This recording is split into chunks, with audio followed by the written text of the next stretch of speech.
How are you, Dr. Brian? I'm doing wonderful. Good to see you, Richard. Good to see you, Absolutely. I have a question for you. Okay. I said the meeting was like 10:30.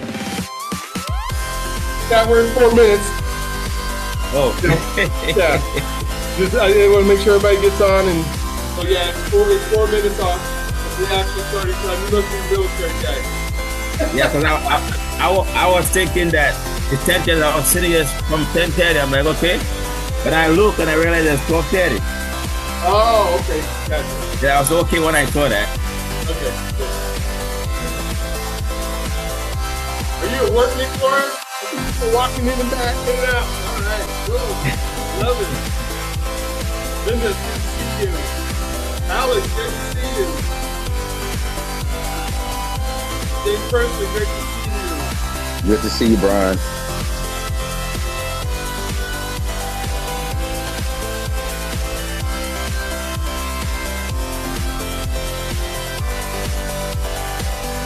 Yeah, if you guys can go into the chat and go ahead and put your name and where you're at in the country. You got all the time zones here, so that would be really good to have everybody from the time zone, where everybody's coming from, and type your name in there.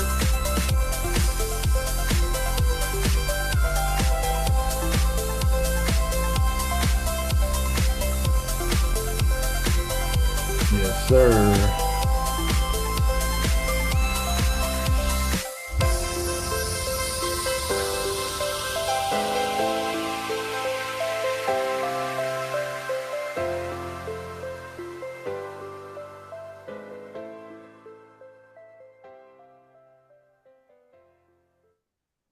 Right. It's good to see you guys all. Welcome, welcome, welcome to just what I think is going to be one of the most phenomenal days it is of my life, and hopefully of a lot of your lives as well, as we really kind of talk about where it is you are going to go in 2025. I can't believe we are 10 hours or 12 hours, 14 hours away, 13 and a half hours away from a new year, which sometimes signifies a whole new life and a whole new way of doing things. I know as I'm looking at folks that are on here, I see Lex, she's in the Philippines and says it's going crazy over there right now, just because of all the fireworks and everything that's going on. Because I think it's 1 a.m. there now, so that correct? And so they already get to start the new year. We get to, and so I just buckle up your seats. I'm gonna just kind of start out with maybe get my PowerPoint going here,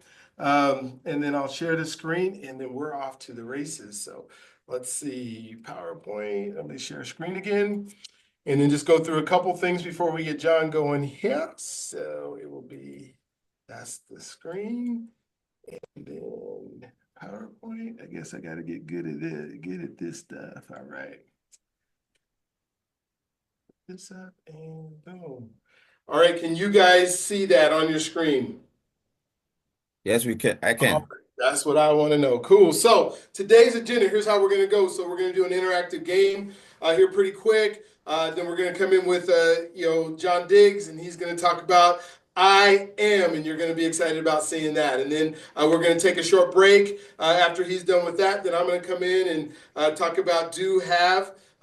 Be do have is what we'll be talking about. And then I'm going to have you actually start working on 5 of your personal goals today. And so that is going to be exciting. Then we'll recap. We'll get this done. There is so much to pack in 2.5 hours. I wish I say I wish, I set it up for 2.5 hours because knowing that people's times are important and you need to get stuff done, but there'll be tons of follow-up, tons of things for you to do. We'll recap it and then move on from there. And so that kind of gives you an idea of what's happening. Just some of the community guidelines. If you got a lot going on behind you, just go ahead and stay on mute. If you are in quiet room, then you're fine. But hopefully if you have a question, you can raise your hand. With this many people, we'll see how many show up. It might be I'm okay if you just kind of interrupt or talk while I'm talking. John will have his rules as he's going through. If you can be on your camera, I would love to be on your camera. But if you're asking a question, I really want you to be on your camera, just so I can see facial expressions and all that kind of stuff if you're asking a question. If you got stuff to do, I know I get on a lot of Zooms. One of the things that I understand about Zoom, and you may be getting fatigued a little bit, so you need to move around, because when you're in close proximity, we actually have we don't call it a pheromone, or we have a chemical that we project out that comes from our body. And then the other person that we're around receives that chemical, and then that's how we interact. Why you get so fatigued when you're on Zoom, and I don't want to do a 5-6 hour Zoom, is because you're sending out that chemical. It goes onto the screen. Once it goes onto the screen, it doesn't bounce back and send you any signals back. That's why cameras being on are important if we can have them on, because we can kind of get the simulation of that chemical. But if you need to stand up, or you need to walk around, or you need to get something to eat, there's not folks that are looking at you who are worried about what you're eating or what you're putting in your body. I just want you to be as attentive as you possibly can.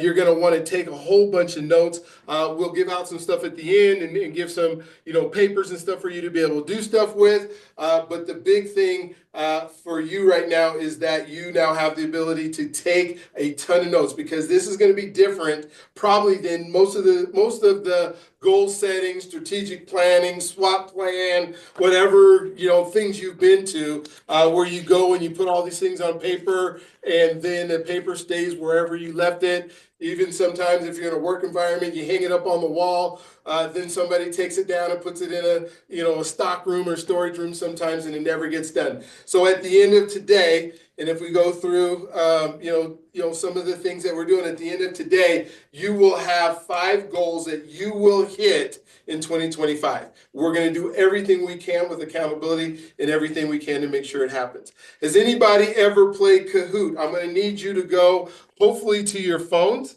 and you're going to go to your phones and you're going to type in on your browser Kahoot.it. So it's right here, Kahoot.it. I'm going to escape out of here. I know some of you have been teachers, and so I'm going to jump over in here to Kahoot. I'm going to host it, and then I'm going to give you the code name. So it's going to ask you for a code name. So I am going to hit share again so you can see it. And then here we go. It's loading. And then start. All right, so get ready to join. This is the PIN number that you will put on your phone. So you can use, what do you call it? The scan code. You can use the scan code if you would like, and be able to, so yeah, you guys are getting on, for those of you who know how to do it. So we'll take a couple seconds for people to go ahead and get on. If anybody's having an issue, please today, if you need to, use the chat as often as you need to ask questions. I have Lex, if you have a question like it's not working and that kind of stuff, I do have Lex that is on the, on the chat, monitoring the chat, as well as my wife Renee's monitoring the chat to make sure that we are able to accommodate anything that's not working for you. So is anybody, you can verbally say if you're still having an issue getting on.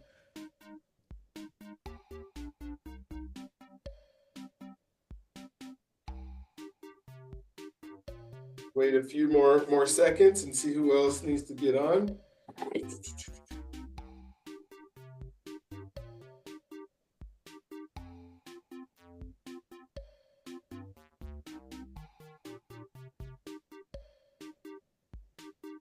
Hi, Papa.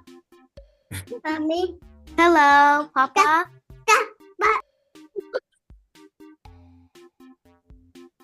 Hello. So,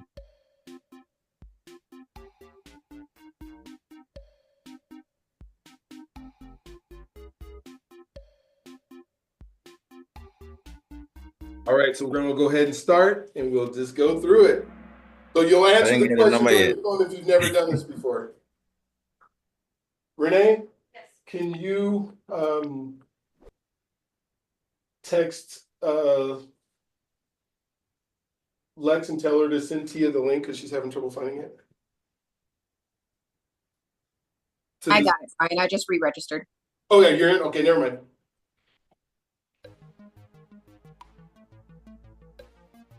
You guys see the first question?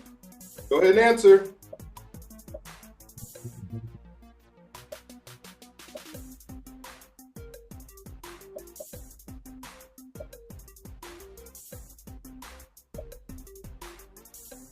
You guys not see the screen? Oh yeah, you guys are doing it. All right. All right, so Martiana is winning so far. All right, is anybody still having issues with being able to see these on the screen? All right, here we go, next one. So on your phone is where you answer the question with whatever color is the right answer. There we go.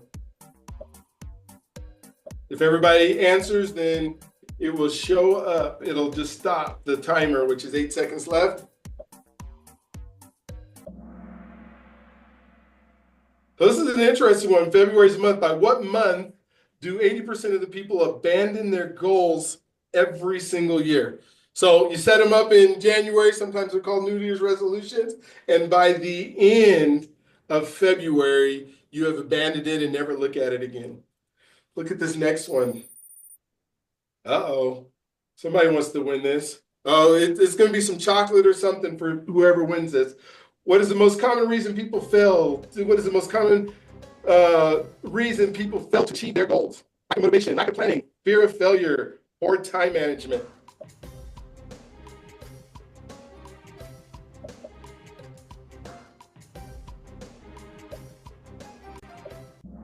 All right, so the answer is lack of planning. What is the most common reason people fail to achieve is they don't even plan. They don't write them down. They don't do anything. You guys are planning, so that isn't going to happen to you this year.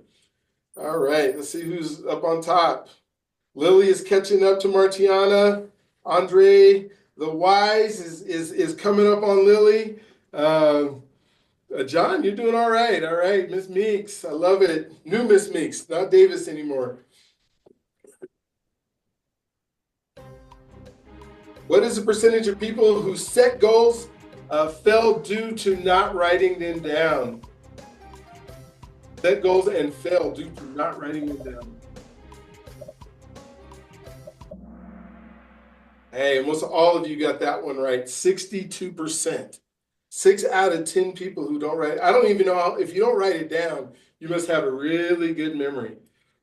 All right, let's see. Uh-oh, we got a new leader. This also, the faster you answer the question, so it's not only answering it right, but it's within how fast you answer it for these to work really well. All right. Dang, I guess, I know I fixed the 4, but I guess that didn't work. What percentage of people achieve their goals for the year? I know I fixed that. The goal without a plan is a dream. Go ahead and answer.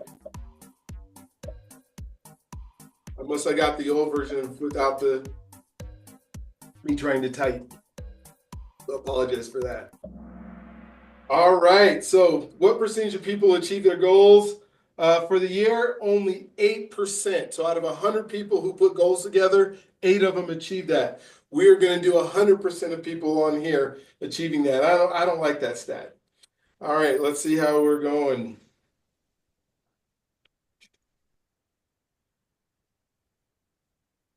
All right, here we go. What's the most common goal people set?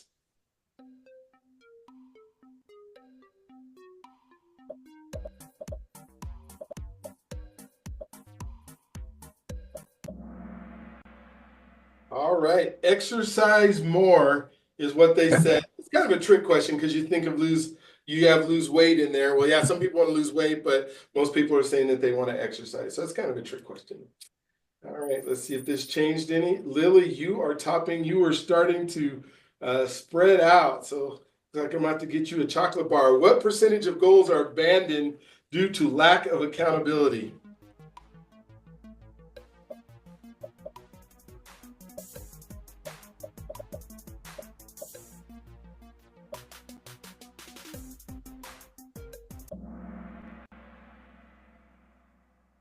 65% of goals just because you're not accountable or you don't know how to be accountable. We're going to talk a lot about that today. And then here we go. So Lily's still pulling out. We got 3 more. On the average, how many attempts does it take to successfully achieve a major goal?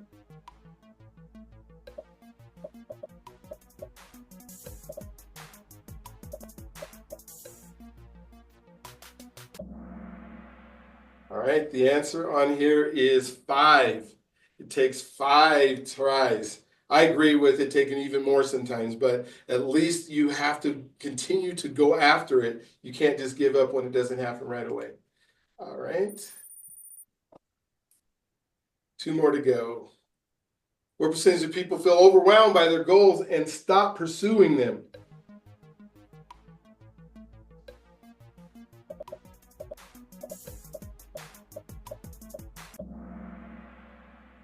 That one is 33%. So, you know, yeah. All right. And we'll do, we got one more. Whoa, I missed it. So you couldn't even see. What percentage of people believe sharing their goals with others increase their likelihood of success? All right. So sharing is caring. That's what my granddaughter told my grandson this morning when he didn't want to share. It's hilarious.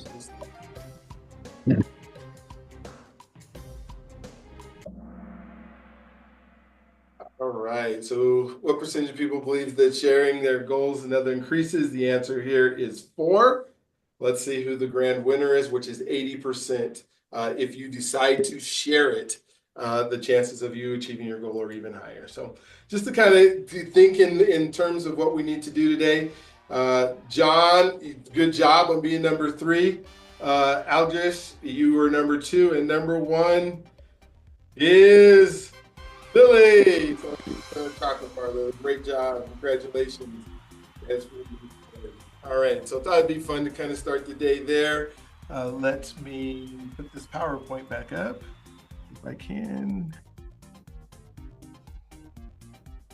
Oh no, why is it not? Go here. Turn this one off. And I got to learn how to use this technology here. All right. So it's here. And then we will go to the next slide. All right, so today we have Mr. John Diggs, who's going to start out today. And I'm going to let him introduce a lot of himself. All I know is that he has been doing an incredible job on a thing called mind mapping. And so if I can kind of share, when I was a special ed kid who was able to go to college, and I got to college and they looked at my ACT score, my SAT score, and I wasn't going to college. So when I took those tests, I think I was probably the fastest one in 1983 to get done with the test, because I just filled in some bubbles because I didn't care. So that put me in some special, whatever I needed to be, at the university. And they showed me how to do what we called, they were called, note-taking maps, and a way of taking notes. Well, that has now been transformed over the last 40 years into something that is just amazing and incredible.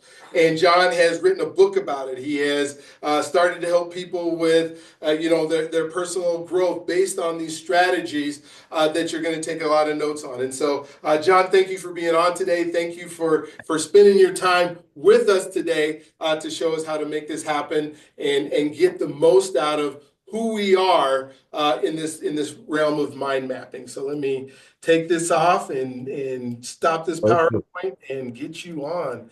So how do I? Thank you. I can be heard, right? I'm good. Everybody can hear me okay? I'm just trying to stop. And then let's see it come up. There we go. All right, cool. Yes, you are. I'm going to share in a quick second. Thank you so much for having me, Dr. B. I appreciate it. Thank you all for being here, taking time out of your day on this last day of 2024. I'm so excited, actually really blessed and grateful to be here to share with you what I believe is the most powerful thinking tool in the universe. Yes, it's the most powerful thinking tool in the universe is a mind map, because it says it's the fastest way to get information into and out of your brains. Yes, indeed. Mind maps are very, very powerful. It's also said that if your brain is locked, a mind map is the best way to unlock it. So I'm gonna show you all of the details, some key information about mind maps, how to use it in your life, how to really strategically position yourself and use it in a way to make all your goals come true in 2025.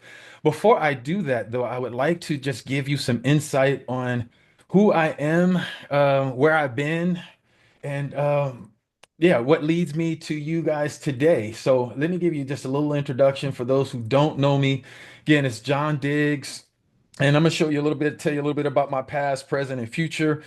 Just about my past, I was born and raised in Pacoima, California, which is a great city just north of Los Angeles. I fell in love with football at an early age. I got blessed to earn a scholarship to Washington State University. Go Cougs. From there, I got a chance to play several years of professional football, bounced around in the NFL and the CFL before officially retiring in 1995, mainly due to the reconstruction of my right knee. I got a couple screws around that big in this right knee of mine. From there, I went on and transitioned into the mortgage industry, bounced around the mortgage industry, and eventually owned and operated Southern California's largest African American owned mortgage brokerage. Living an incredible lifestyle at that time, no doubt, had all of the things that I always dreamed of. In fact, I made more money in the mortgage industry than I ever did as a professional football player in the early 2000s. I had it all, the big house, the big cars, fancy cars, wife, kids, or the living the dream, all the way up until the mortgage meltdown of 2007, which ultimately led to the Great Recession, global recession of 2008. As a result of the global recession, I literally lost everything, folks. I mean, literally everything. I mean, career, house, cars. I even lost wife, lost kids. I mean, it was bad. It was really, really bad. One of the lowest, well, the lowest point in my life, which ultimately forced me to move back into my mom's house. Again, which was a very humbling experience, having achieved so much success, but now really just that rock bottom move back into my mom's. When I moved back into my mom's, all I took with me was my mountain bike, a gym bag full of gym clothes, and a big ass box, literally a big ass box full of motivational tapes and CDs. I knew I had to go back into that box to basically revisit it and rebuild my life. So I took that box with me, and as I started going through that box, this one book in particular resonated with me among all of the other powerful books that was in there, and it was the mind mapping book by Tony Buzan, the mind map book by Tony Buzan. I don't remember ever buying it. Somebody must have gave it to me. Never read it before, but for whatever reason, it resonated with me, and I made a very powerful decision to start mind mapping all of the contents of that inside of that big ass box I had. I spent literally 3 months, all day and day, mind mapping books like Think and Grow Rich, Unlimited Power, How to Win Friends and Influence People, The Power of Now. I mean, all of the books that you ever heard of that were powerful back in those days and bestsellers back in those days. I spent time mind mapping those books, and it changed my life. It really transformed my life, so much so that I transformed my life in less than 8 months. I went from, again, homeless at my mom's to moving into a nice one bedroom townhome next to the beach in Marina Del Rey, California. Um, as a result of that, it led to me becoming ultimately what I do now. And that job that I landed was in the mortgage software development industry. Since 2009, I have become one of the top mortgage software developers in the entire country. I build an infrastructure for mortgage banks, their software systems, and mind mapping caused all of this to happen. And I've been using it ever since, and it been enabling me to travel the world and social dance. I'm a Latin dancer. I love dancing. So I've been really back to living a good life as a result of what mind mapping has enabled me to do. Um, I also opened up another business called Can You Dig It Inc., which when the pandemic hit in 2000, was it 2020, 2021, whenever the pandemic hit, I got inspired to share with the world what mind mapping has been doing in my life. And I since wrote 10 books. I've become an international best-selling author. I've also got certified as a certified life coach. I did a TEDx talk that's on YouTube that kind of goes into my story a lot deeper. I recommend you guys kind of take a look at that to really see that full story on how mind mapping transformed my life. I've developed some online courses for self-development, some courses for student athletes, and some courses for the education industry, K through 12 higher education. I also co-host an online community called Mapperneerville that's international. And I also do workshops and train this mind mapping tool with people all over the country and soon to be all over the world. As far as my future, I'm very passionate about sharing this powerful tool with the world because it truly is transformative. And my goal is to impact at least 1 million lives, essentially help 1 million people love and live their best lives by way of utilizing this mind mapping tool that I'm about to share with you.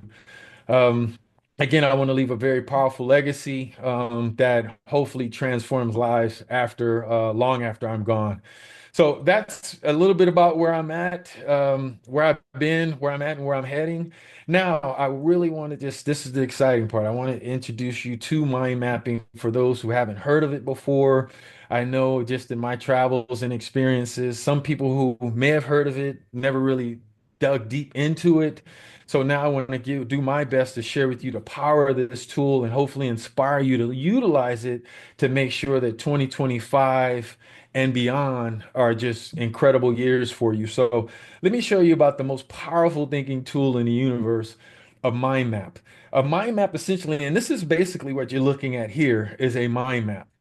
It's a mind map. It's a visual information management tool. In short, a mind map enables you to take whatever you're thinking about, yes, whatever you got swirling on you in your mind, and put it in a map form so you can visually start to see what you're thinking about.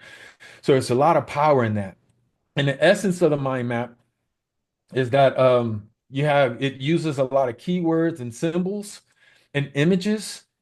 It mirrors the way the brain works. It mirrors the way our minds work. If you think about how our mind works with neurons and the connectivities of things, everything is connected in our mind. When we think of thoughts, when we have ideas, when we have memories, it's all connected to other things. So mind maps really work the way our minds work, which stimulates the ability for us to think and process. It simplifies the complex, meaning like anything that you're thinking about that's complex, you can really break down that subject or whatever you're thinking about in a mind map form to really chunk it down for a better understanding of the intricate details as well as the whole picture, whatever it is you're thinking about. It clears mental clutter. Again, a lot of the things that I've been working with clients is their stress, their angst. So a lot of the stuff in their mind is cluttered and it's overloaded, it's overwhelmed. A mind map will help you get it out of your mind, sort it out to clear that clutter in your mind, causing you more peace and happiness. It's flexible and limitless, meaning that, again, whatever it is you have to think about, you can use a mind map for. From first grade to CEOs, a mind map could be used for pretty much everything that you need to process mentally. Its power in the visual thinking. Again, it organizes your thoughts. It ignites your creativity. You know, if you're stuck and trying to create ideas or try to think about new solutions or decisions that you need to make, there's no better tool that I've ever experienced than a mind map. It also sharpens your memory because, you know, our minds, we remember images and symbols a lot more than words and text. So when you look at mind maps and create them right, you'll be able to memorize and recall information a lot easier than you ever have before. And why are mind maps so effective?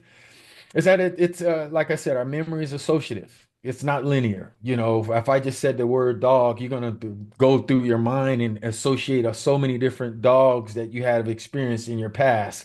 That's just the way our minds work, and mind maps basically mirror the way our minds work, which makes it very a useful tool for our mind. Chunking for better retention and mental triggers. Again, visual stimulations as we build our mind maps with symbols and images, it's easier for us to trigger our memory through those mental images. These are just some of the small details of why mind mapping is the most powerful thinking tool in the universe. It also stimulates what is called whole brain thinking. Let me say it this way. You know how many of us, we have a preferred right hand or a preferred left hand, we're right-handed or left-handed. Same thing happens with our minds. You know, some of us are more right brain, some of us are more left brain. Left brain people are more analytical, structured, reasoning, more ordered. Right brain people are more creative, more intuitive, more, visual thinking, more in their imagination. And what a mind map does, it stimulates both sides of the brain, causing them to work together, creating a more holistic understanding. We're using more of your brain. Left side, for instance, what a mind map does, it gives you logical organization. It creates a hierarchy and structure, meaning that the closer you are to your central topic, the more intense or the more the subject matter is. So here we have a topic, we have a subtopic, subtopic, subtopic. So it's a hierarchy and structure, which really stimulates the left brain activity, clear analysis, and manages chunks of information better. It's easier for problem solving. And for right brain, again, the colors and symbols and images we use in mind maps stimulates all of the right brain information, also stimulates creativity. And like I said before, it mirrors web-like flow of ideas on how we naturally process and use our minds, and also helps with spatial awareness. Some of the benefits of using a whole brain thinking, of how it helps with whole brain thinking, is that it combines both the logic and creative sides of our brain. Like I said, for more holistic understanding, it helps with memory, boosts recall because of the visual connections that you'll see. And it's a greater creativity. It really stimulates out of the box thinking. When you really start practicing mind maps and start building your mind maps out, you'll be thinking about a topic. For instance, I can just say innovative solutions, and I can just survey you guys and say, what does this mean to you guys? And a lot of ideas will start to come to your mind about what innovative solutions mean. So it's a lot of greater activity. And I definitely want to put this on here for you, that half a mind is a terrible thing to waste. And so many people of us are not fully maximizing our mind and our brain full potential. And mind mapping is an awesome tool to help that happen. Meaningful learning. This is very, very powerful. Meaningful learning is another powerful benefit of mind maps, because it links new information to old information, meaning that instead of just learning new things or trying to remember new things, you're actually connecting it to things in the past that really deepens your understanding of it. An example I can think of off the top of my mind is like when we were kids, somebody may have told us not to touch something because it's hot, and we didn't really understand it. We heard it, but we didn't really understand it until we actually touched it and burned our hand off. Now that's a deep, meaningful understanding that forever, for the rest of your life, that if you keep touching something that's hot, it's going to burn, it's going to hurt. That's an example of meaningful learning. And it links existing knowledge to new knowledge. So what had happened, like for instance, when I was mind mapping all of those books in that big ass box, all of the new information that I had, I was connecting with all of that older information that I had, which caused such meaningful learning in those books by Tony Robbins, those books by Les Brown, Dale Carnegie. It was understanding them a lot deeper on a deeper level, because mind mapping was allowing me to make those connections to what I knew versus what I thought I knew. I was connecting them to really understand what they were saying versus just kind of reading through and understanding it in theory. I was really understanding the depth of what they were trying to teach. And there's a difference between deep learning and rote memorization. Most of us, when we're studying for tests or reading books, we're trying to memorize things. That's considered rote memorization. It's kind of like collecting dots. We're collecting information, trying to hope that we memorize the information. Where with mind maps allow us to connect dots, not just collect dots. You are connecting the dots and really understanding subjects on a deeper level than you ever have before, which is the sole reason why my life transformed so quickly, is because as I went through all of those books, I was truly, truly understanding what was being shared versus just, yeah, that sounds good in concept, and underlining and highlighting things in books like we do before. I was really going through and hunting for keywords and short phrases of paragraphs and chapters to add into my mind map, which was stimulating a deeper understanding of what I was actually learning. So again, it's active engagement, like what I was just saying. Instead of like most of us when we're reading books, we're underlining something that, yeah, that's a cool little thought. I hope to remember someday in the future. When you're actually mind mapping a book, for instance, and actually hunting for, all right, out of this whole paragraph, what is a word or two that will really stand out or really the most important of that whole paragraph or chapter? That's active engagement. You're actively learning, bro, that information to put it on your mind map, summarizing concepts, and you're starting to see visual relationships, the big picture understanding, and patterns. One of the key things that I learned, that I took away from those times when I was mind mapping that entire box, is that I had all of these poster boards in my mom's room, in my mom's living room. She was really frustrated about all of these big mind map poster boards that I've had of all these books. But what it enabled me to do is start to see the connections and patterns of not what that author was, just what that author was saying, but also what all of them were saying in common. They were all, and it was a key thing that I took away from that, is that all of the thought leaders of all of the self-help industry, they're basically trying to get us to do one thing, and that's just to love life, to love our lives. They all have different perspectives. They all have different approaches, philosophies, systems, and strategies on how we should love and live our best lives. But the ultimate goal that all of self-help industry is trying to get us to do is to love our lives, to essentially apply our most powerful emotion, love, to our most prized possession, which is life itself. So that was a key thing that I took away from that.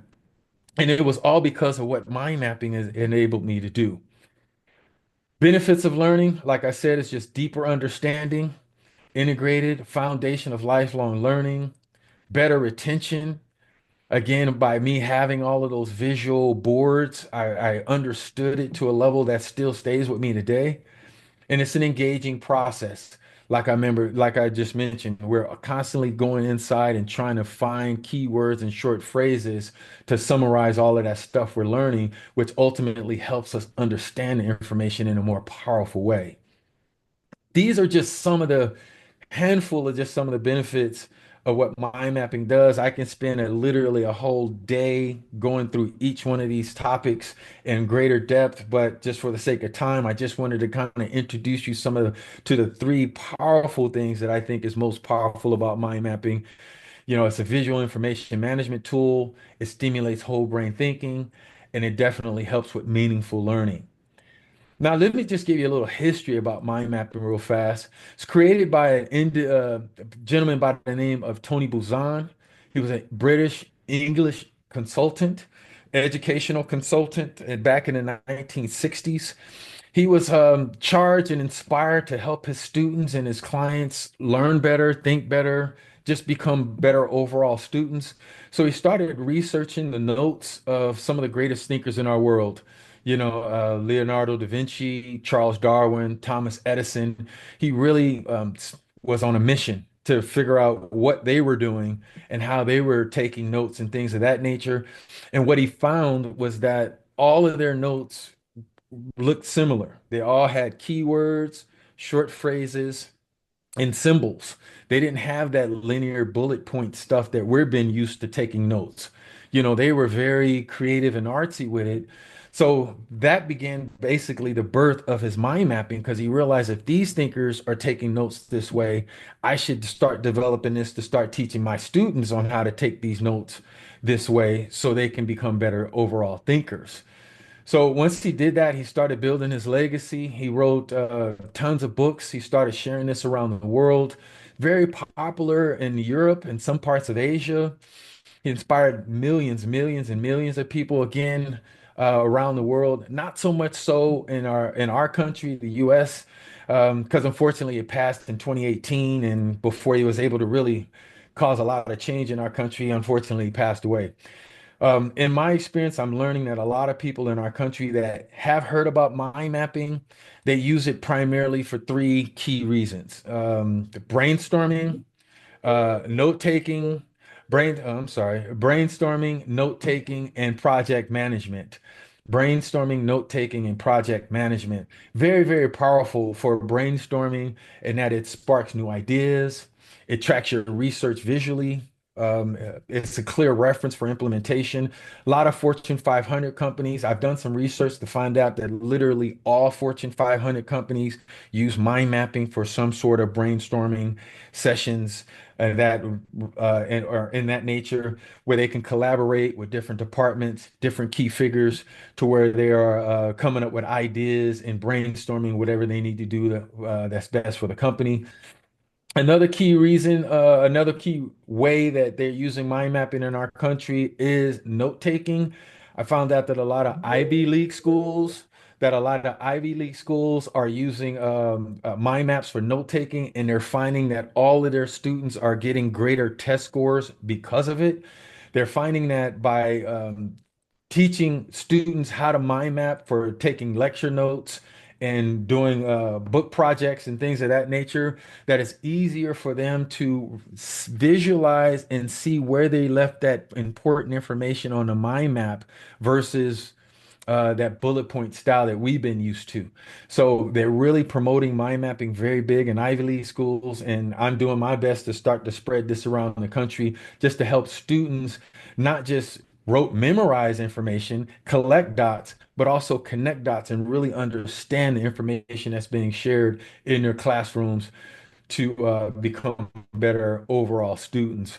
Like I said, they're boosting their it's surveys and experiences showing that memory is being boosted by 10 to 15% and things of that nature. So it's very powerful with note taking and also project management.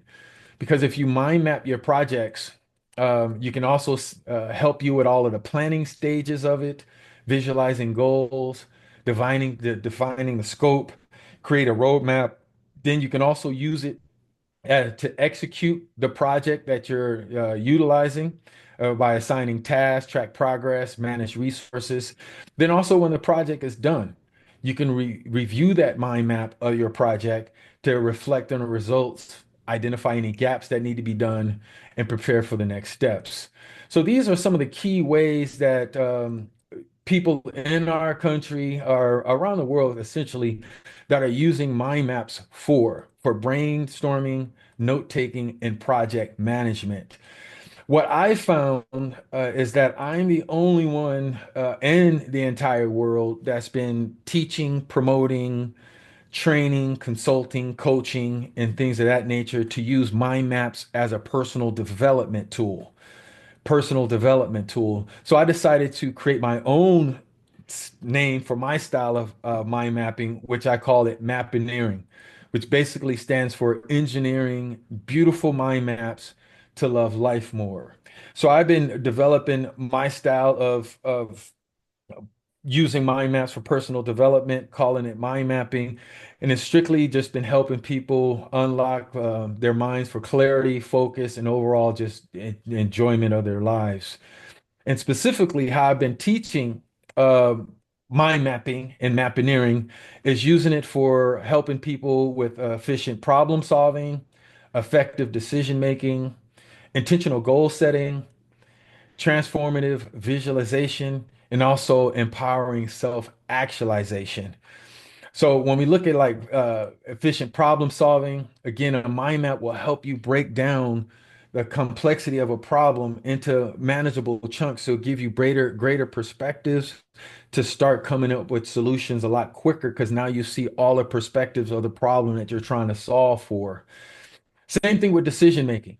You know, if you have a decision that you make, if you could put your decision in the middle of the mind map, and start breaking down the different components of your decision, you'll be able to zoom out of your mind map and really see different perspectives of the decision that you are trying to make with much clarity than you ever have before, which will give you the confidence that you're making an informed decision. Same with goal setting, which we'll talk a little bit about with Dr. Later today, is that when you goal set using a mind map, you can visualize all your desired outcomes of the goals that you're trying to achieve, and you can create actionable steps to achieve them. That's what a mind map will allow you to do. That's what it's been enabling me to do way back from 2010, 2009, 2010. I've been using mind maps to set and achieve goals because it provides basically a roadmap on what I actually need to do, where it's like a GPS. That this is my goal, these are the key components of my goal. And when you go through a mind mapping process, which I teach and help people do, it reveals the exact steps you need to do to achieve all of your goals. Mind maps are very powerful for goal setting. It's also good for transformative visualization. Once you actually have your goal and you have it in a mind map form, it's easier for you to now start to meditate, imagine, and visualize yourself successfully achieving that goal. Because again, it's easier for you to close your mind and visualize your mind map and where the things that you're looking to achieve and start to really internalize that to stimulate the law of attraction and things of that nature to help you achieve your goals. One of the key things that I'm really excited about mind mapping is that it empowers self-actualization, discovering your true self, align actions with purpose to unlock your full potential. One of the things that I found with, a lot of people, including myself, when failing to achieve goals, is that they never really get clear on who they are and what they truly want. And once you really get clear on who you are and what you truly want, it makes it easier for you to achieve that goal because, for one, you're really working towards the right goal that's in alignment with who you intend to be with your life. And I have found so many people, and I've done it myself a few times, where I worked so hard for a goal only to achieve it and not have that fulfillment or satisfaction that I thought I was going to receive because it ultimately wasn't really in alignment with my true self and what I wanted to do and what really resonated with me. I was just a goal. It sounded good. So I spent all of this time. Matter of fact, an example that comes to my mind is that I also got certifications with Microsoft. One of the hardest certifications with Microsoft Dynamics CRM. I spent over a year trying to get certified with that, actually got certified with it. And to this day, it's been almost 10 years. I've never done anything with those certifications, but it was just a lot of time, but it wasn't in alignment with who I am and where I wanted to be. Could have saved me a lot of time if I really got clear on who I am first before I started proceeding towards my goals. So that led me to this I am mind map and leads us to this I am mind map. And part of the story that shared with you earlier, as far as when I was back at my mom's house, I shared with you those first 3, 4 months when I was back there, when I was mind mapping all of those contents of that big ass box. And I got clear that my life was meant to be loved and I need to love it. But there was another key aspect I didn't share with you the months between 5 and 8. Told you it went from rags to riches in 8 months. First 3, 4 months, I spent mind mapping the contents of that box. Well, the next 3 to 4 months, I spent developing what is called an I am mind map. And that was powerful for me because the second key point that I got from all of those thought leaders of that exercise is that not only that life is meant to be loved, but the second most powerful thing that I've learned from that exercise, those 3, 4 months of mind map in that book, is that I'm in control of it. I'm the person that can to choose to love my life. And I started to realize that, wait a minute, out of all of God's creations, every living thing on earth, human beings are really the only one that he's blessed with the conscious choice on how to decide how we want to experience our life. And that was really resonated with me that, wait a minute, if life is meant to be love, I need to get clear on who I am first. And what does loving life mean to me? Mean to me. So I started out on this process where every day for the next 3 months, again, from month 4 through 5, I started really building a mind map called the I Am Mind Map to get clear on who I am, who is John Diggs, and what is I want my life to be about. And in that process, I came up with 4 anchors. So I first started to ask myself, I said, well, what is most important to me? What is truly most important to John Diggs? And as I grappled with this, I mean, hours on hours, I was really just really mentally just deep diving, asking myself this. I landed on health. I said, there's nothing more important in my life than health. I got to be healthy. So I was like, all right, that's cool. All right, well, what else is most important to me? I said, well, I definitely want to be wealthy. I want some wealth. I said, all right, I added that to my IMI map. I said, all right, health, wealth. What else is most important to me? And I said, success. I definitely want to have some success. I definitely want to win. So I put success on my IMI map. Then I said, all right, health, wealth, success. What else is most important? And I said, well, I definitely want to be happy. Then it dawned on me that if I could be healthy, wealthy, successful, and happy, I would be truly loving and living my best life.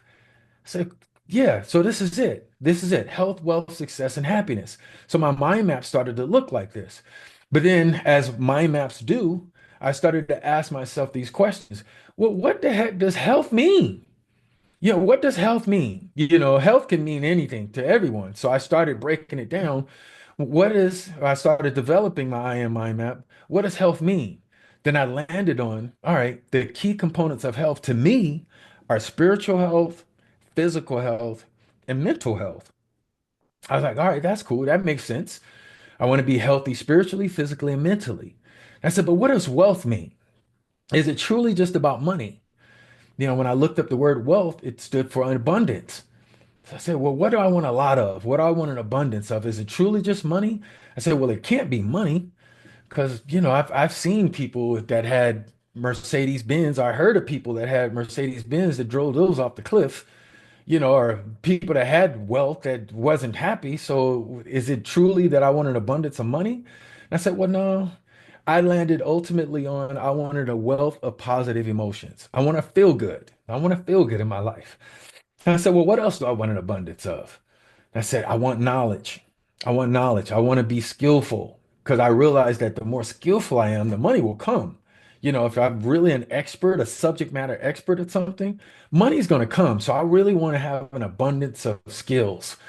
Then I also wanted to have an abundance of freedom, which includes financial freedom, stress freedom, freedom from drama, all that stuff. So when I said I wanted a wealth of something, these are the 3 components that resonated most with me. Then I delved into success. What does truly success mean? What do I want to be successful in or at? Then I landed, I wanted to have successful relationships. I wanted to have successful results, and I wanted to have successful rewards. Relationships for sure. I wanted to have great relationships, successful in my relationship, personal relationships, professional relationships, social relationships, results. I wanted to have successful goals that I achieve. I wanted to produce some certain results in my life. So I wanted to have success with that.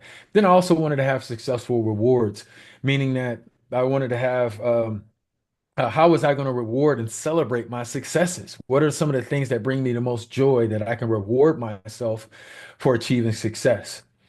Then naturally, I started thinking about happiness. What really needs to happen for me to be happy, for me to truly, truly be happy.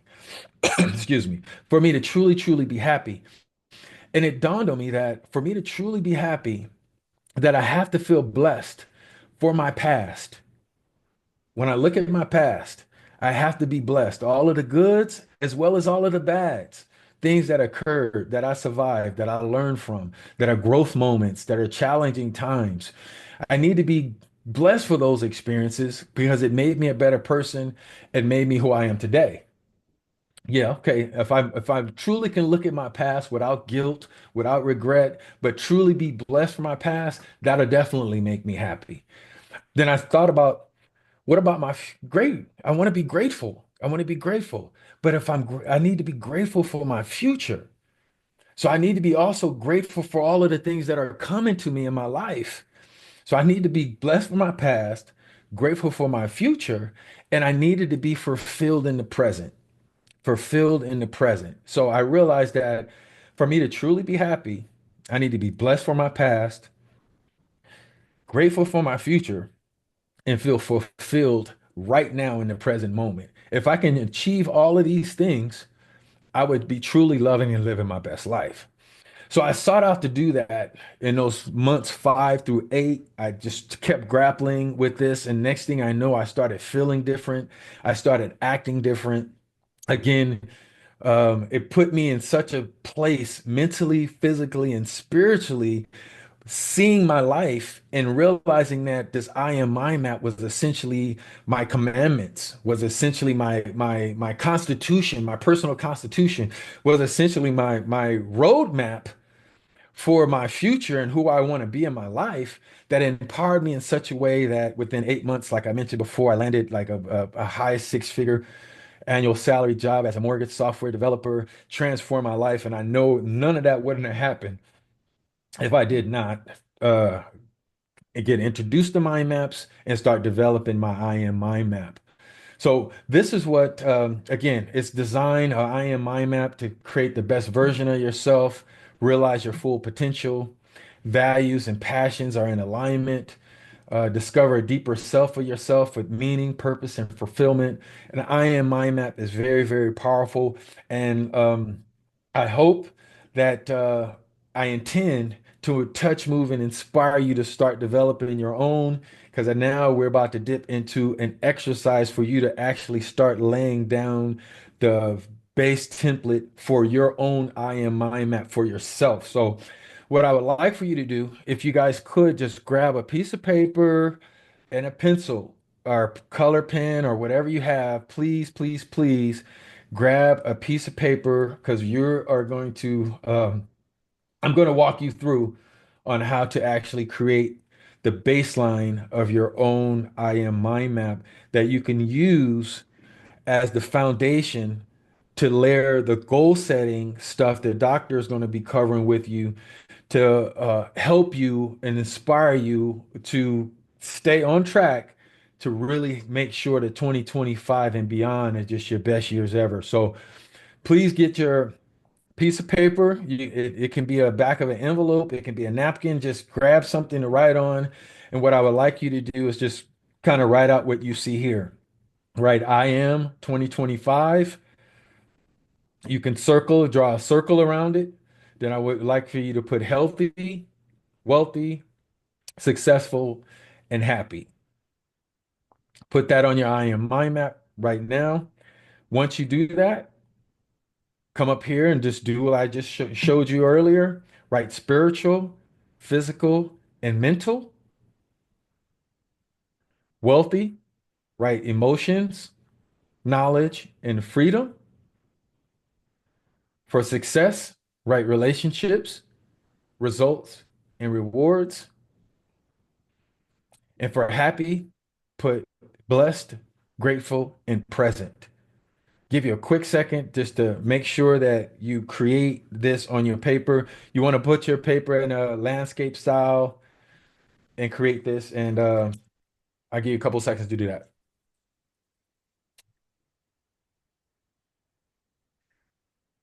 Now, let's dig into, got a question for you.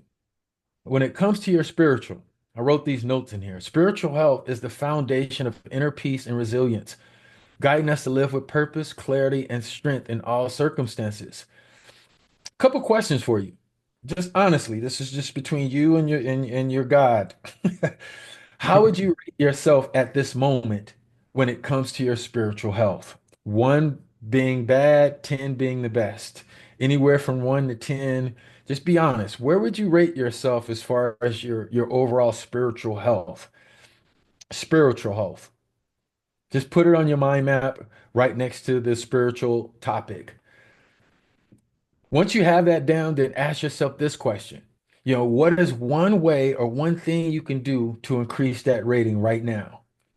What is it? Is it to pray more? Is it go to church? Read the Bible more, read your religious script. Just one thing that you can put. Again, the power in mind mapping, especially this part of the process, is not to overanalyze, not to overthink. Just whatever first comes to your mind, please just put it on your mind map. You can overanalyze and grade them later, but right now, just whatever first thought, put it on your map. Same thing with physical. Your physical health. Physical health is the cornerstone of vitality and success, empowering us to live with energy, strength, and the ability to pursue our dreams with confidence and endurance. Honestly, how would you rate your physical health right now from a scale of 1 to 10? 10 being physically fit, 1 meaning, you know, you're not doing too well physically. Just put that on your mind map in the form of a number. And just like we asked for spiritual health, what is one way that you can increase your rating, your physical health right now? What is one thing you can do? Go to the gym, stop eating certain foods, start eating certain foods, drink more water. What is one thing that you can do? Same thing with mental health. Same thing with mental health. Mental health is a key to clarity, focus, and resilience, enabling us to navigate life's challenges with strength, balance, and positive mindset. If you look at your overall mental health, how would you rate it on a scale of 1 to 10? Just right now. Just right now. Are you feel good mentally? You at peace mentally? Are you stressed? Are you feel insecure about some things? Where would you rate yourself on a scale of 1 to 10 as it relates to your mental health? Just like we did before, what is one thing you can do to increase your mental health? Is it start meditating? Is it start journaling? Start mapping? What is one thing that you can do on there to start helping with your mental health? Now let's continue with emotions. I think I'm pretty good on time. With emotions, when you look at your emotional health, positive emotions are the fuel for growth, creativity, and success, empowering us to stay motivated, overcome obstacles, and cultivate a life filled with joy and fulfillment. When you think about the emotions that you consistently feel every day, and this is truth, most of us only experience just a handful of emotions every day, whether good or bad. When you think about those emotions, how would you rate your emotional well-being right now on a scale of 1 to 10? Are you experiencing more positive emotions, so it's more closer to 10, or you experience more negative emotions where it's closer to 1? Just put that number down. And like we did before, and we're going to do throughout the exercises, what is one thing or one way that you can do right now to increase your emotional health? What could that be? Is it to say I love you more, or to hug your kids more, or to maybe forgive someone in your past, or what could that be to improve your overall emotional health right now? And it doesn't have to go from 1 to 10. Maybe you just want to move from a 5 to maybe a 6 for now. But what's one of those things that you can do to improve your emotional health? And as we continue on with knowledge, specialized knowledge.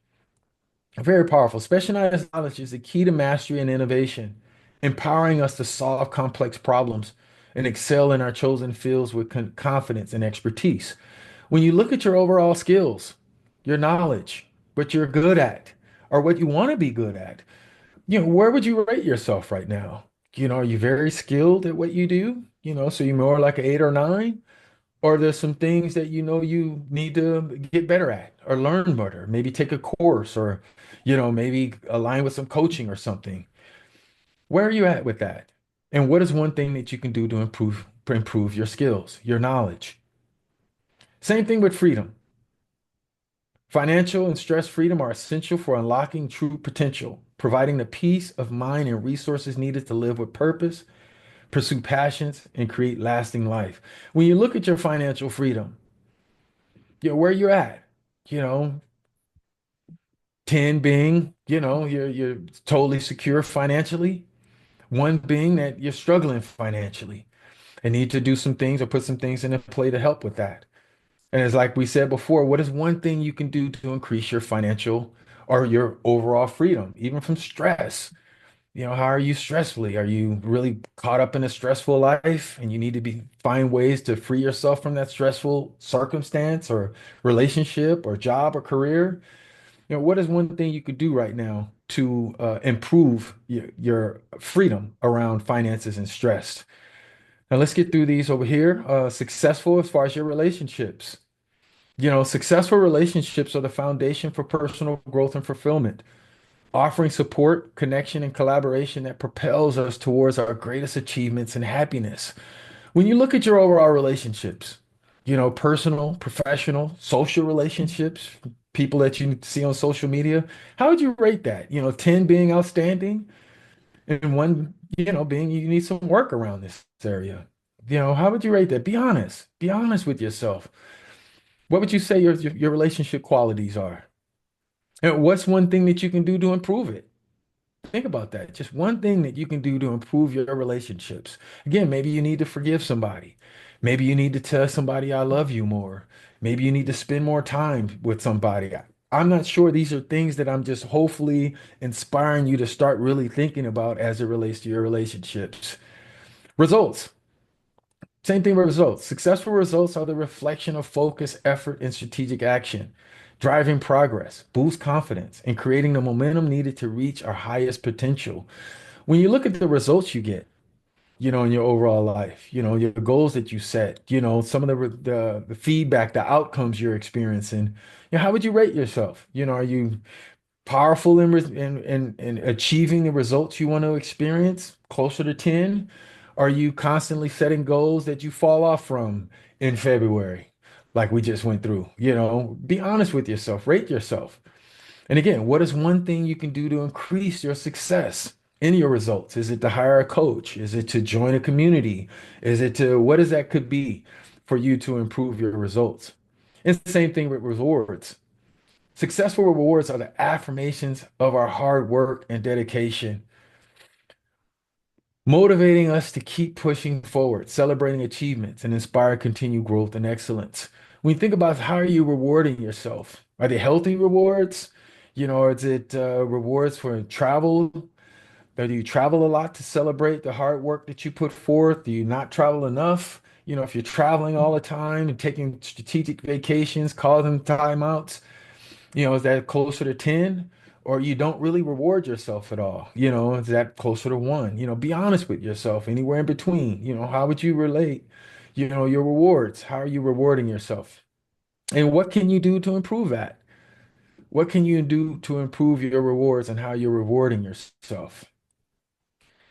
Now let's move on to happiness. Happiness.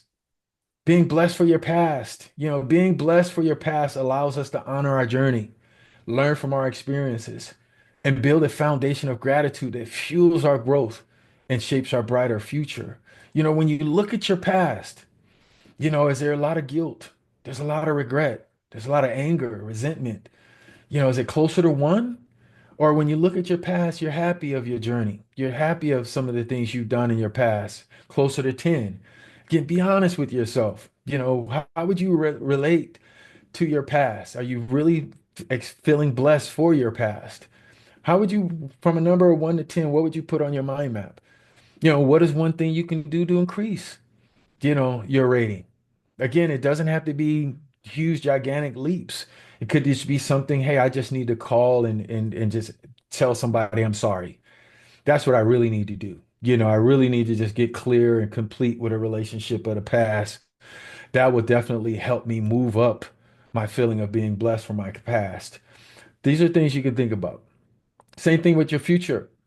Gratitude for the future empowers us to embrace possibilities, attract opportunities, and move forward with confidence, knowing that each step leads us closer to our highest potential. When you think about your future, are you grateful? Are you fearful? It's hard to be grateful and fearful at the same time.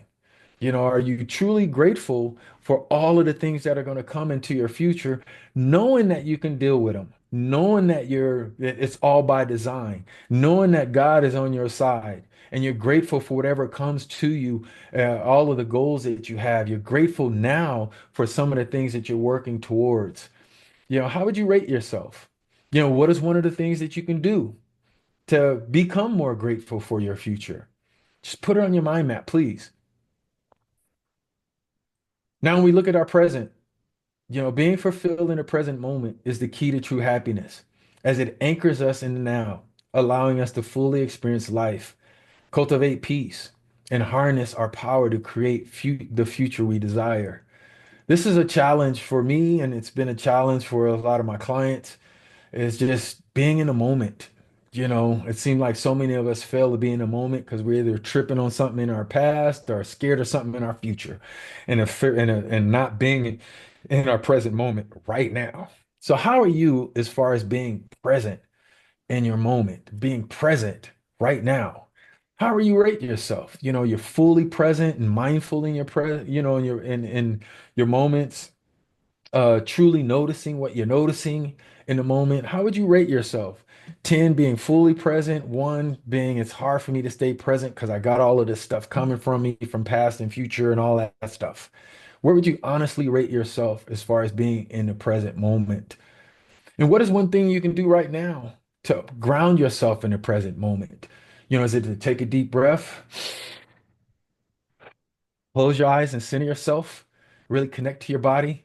Is it to look around and really notice all the beauty that's surrounding you right now, the beautiful people that are in your life, your beautiful home, pictures on your wall? What are some of the things you can do right now to be in your present moment?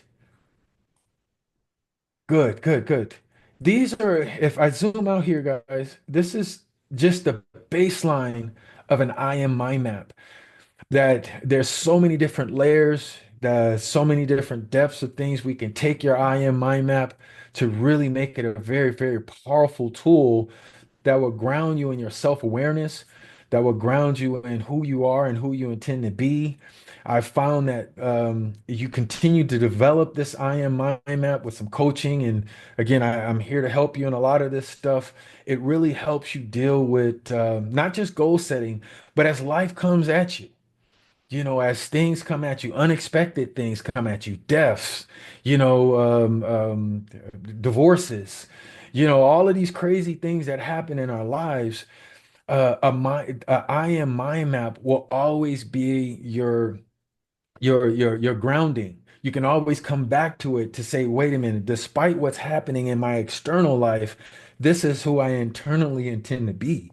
And it's very, very powerful to not say that you won't deal with all of these things, but I found in my personal experiences with dealing with life is that it helps me deal with circumstances a lot more effective, a lot more efficiently, and it gets me back on track to who I intend to be a lot quicker than if I was just dealing with craziness that happens in my life too. That if I didn't have this mind map, it would be hard for me to process all of the things that's been going on in my life if I didn't have my own personal mind map. And with that said, let me just show you. I think you guys will get a kick on this too. Let me just leave you guys with this. This is my personal mind map for 2024. Again, I look at my I am mind map almost every day, just to recenter myself, rebuild it as things and circumstances change in my life. I, I'm always updating my mind map. Again, it's very powerful to put images and symbols in your I am mind maps. If you look at my spiritual component of my I am mind map, I use some Bitmojis in here. I created a purpose, mission, and vision for what I need to do spiritually. My purpose is to connect to my source. I want to be one and protected by God. I want to be on a divine mission. What's my mission? Prayer, meditation, fasting, my vision, the emotions I want to experience. I pretty much have done this for every aspect of my I am mind map to really get clear on each one of these components, excuse me, that you can see. And if I zoom out here and just kind of expand, I'm hopeful that you guys can see the power of developing your own I am mind map can have for you to really get clear and centered on who you are and what your life is about, which is what I highly recommend each of you do in conjunction with your goal setting. So this is like just one sample of, again, I have so many different versions of my I am mind map, but I just kind of wanted to show you how you can really evolve it and use it as a very, very powerful tool to help guide you, to help lead you, to help you stay on track and focused, to ensure that you are in the best position to love and live your best life as you move forward with 2025 and beyond. I'm hopeful this had added some value to you in some kind of way. Doc, I don't know. I was trying to peek around here to look at my clock as far as the time. I really want to respect your time and everyone's time here. So I was kind of going a little faster than I normally like to go, but I'm hopeful I did share with you guys some powerful information that will last with you long after this session we have here together and really impact you for not just 2025, but like I said, for the rest of your life. So thank you. Thank you, thank you. That was awesome, and appreciate just being able to say I put a message in that we're going to try to get them some of that software to be able to do some of those things you guys are doing. You guys ready for me to take off my shirt and show up what? I hope I see some smiles on that. Hey, so here's what we're going to do. We are going to put this on overdrive speed, exactly what you're going to do this year in order to make next year. So what I say, what you're going to do this year, right? What are you going to do in the next 10 hours or 12 hours in order to make next year just incredibly possible? So what I'm going to do is I'm going to give you guys a short break. I want you to go get some coffee. I want you to get an energy drink. I want you to go get something that, because I am going to go, the speed that you hear me talking at now, it might even increase because of the things that I want to pack in to the next hour. And so if you can just hang, do whatever you got to do, stand up, stretch, get some oxygen in your lungs. We're going to start out with what you'll see when it comes back in. I'll have the timer on. It'll be a short video, which is literally 2 minutes long. And then I'm going to hit it. You are going to be a lot more interactive here coming up. I hope the chat room is ready, because I'm going to ask you a question. I'm going to say something like, hey, what are your top 3 outcomes that you want to have? I want you to go ahead and type them. I wanted you to have those numbers on your IMAP, so that you will be able to fill in the information that we're getting ready to go. And so that was kind of the key, is know a little bit about who you are and start thinking through that stuff so that we can move on, and then we'll talk about accountability after that. So let's do 10 minutes. I will put up a counter, and then we're off to the races. Get something that's going to make you get crazy here in the next few minutes, all right? Then you can put yes in the chat, or you can say yes, or however you want to do it. So here we go. All right. Goodness. For those that you are still around, Oh, I will be. That's funny. Okay. Here we go. Here's our countdown clock again.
Okay, if you hear me, start heading back to your computer, screen. In 36 seconds, we get started, ready to literally the next 15 to 20 minutes, if you are not 22 minutes, we're going to continue talking. We're going to start out here with the video that will encourage you, inspire you, ready. I think about 10 seconds to go.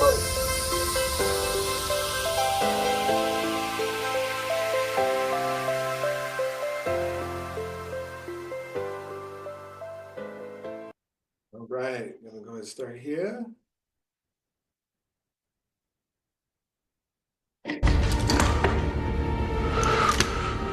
Do not tell me it can't be done. How did that start there? Okay, start this over, sorry.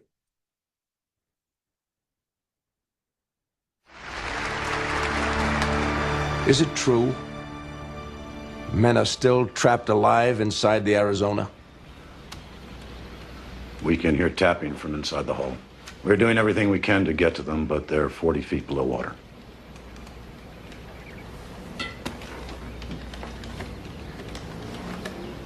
We've been trained to think that we're invincible.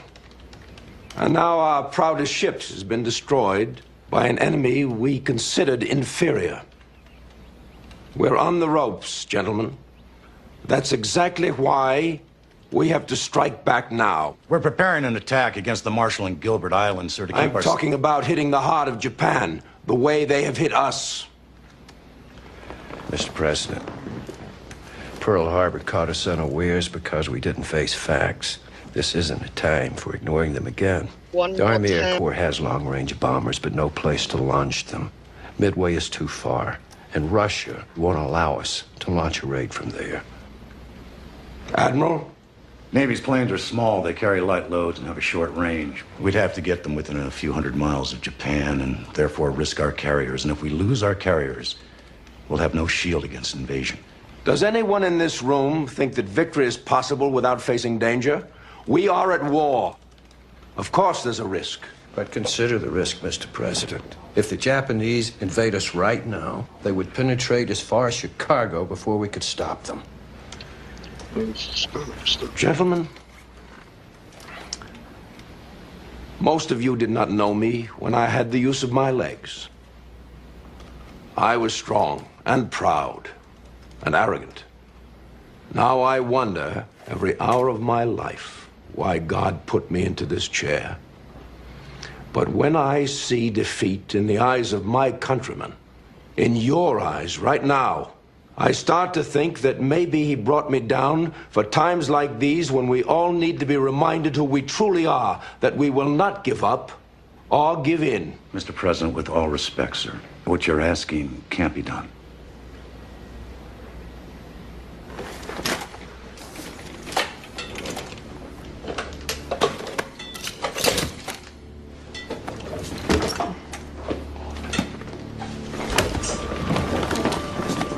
Mr. President! Get back, George. Get back.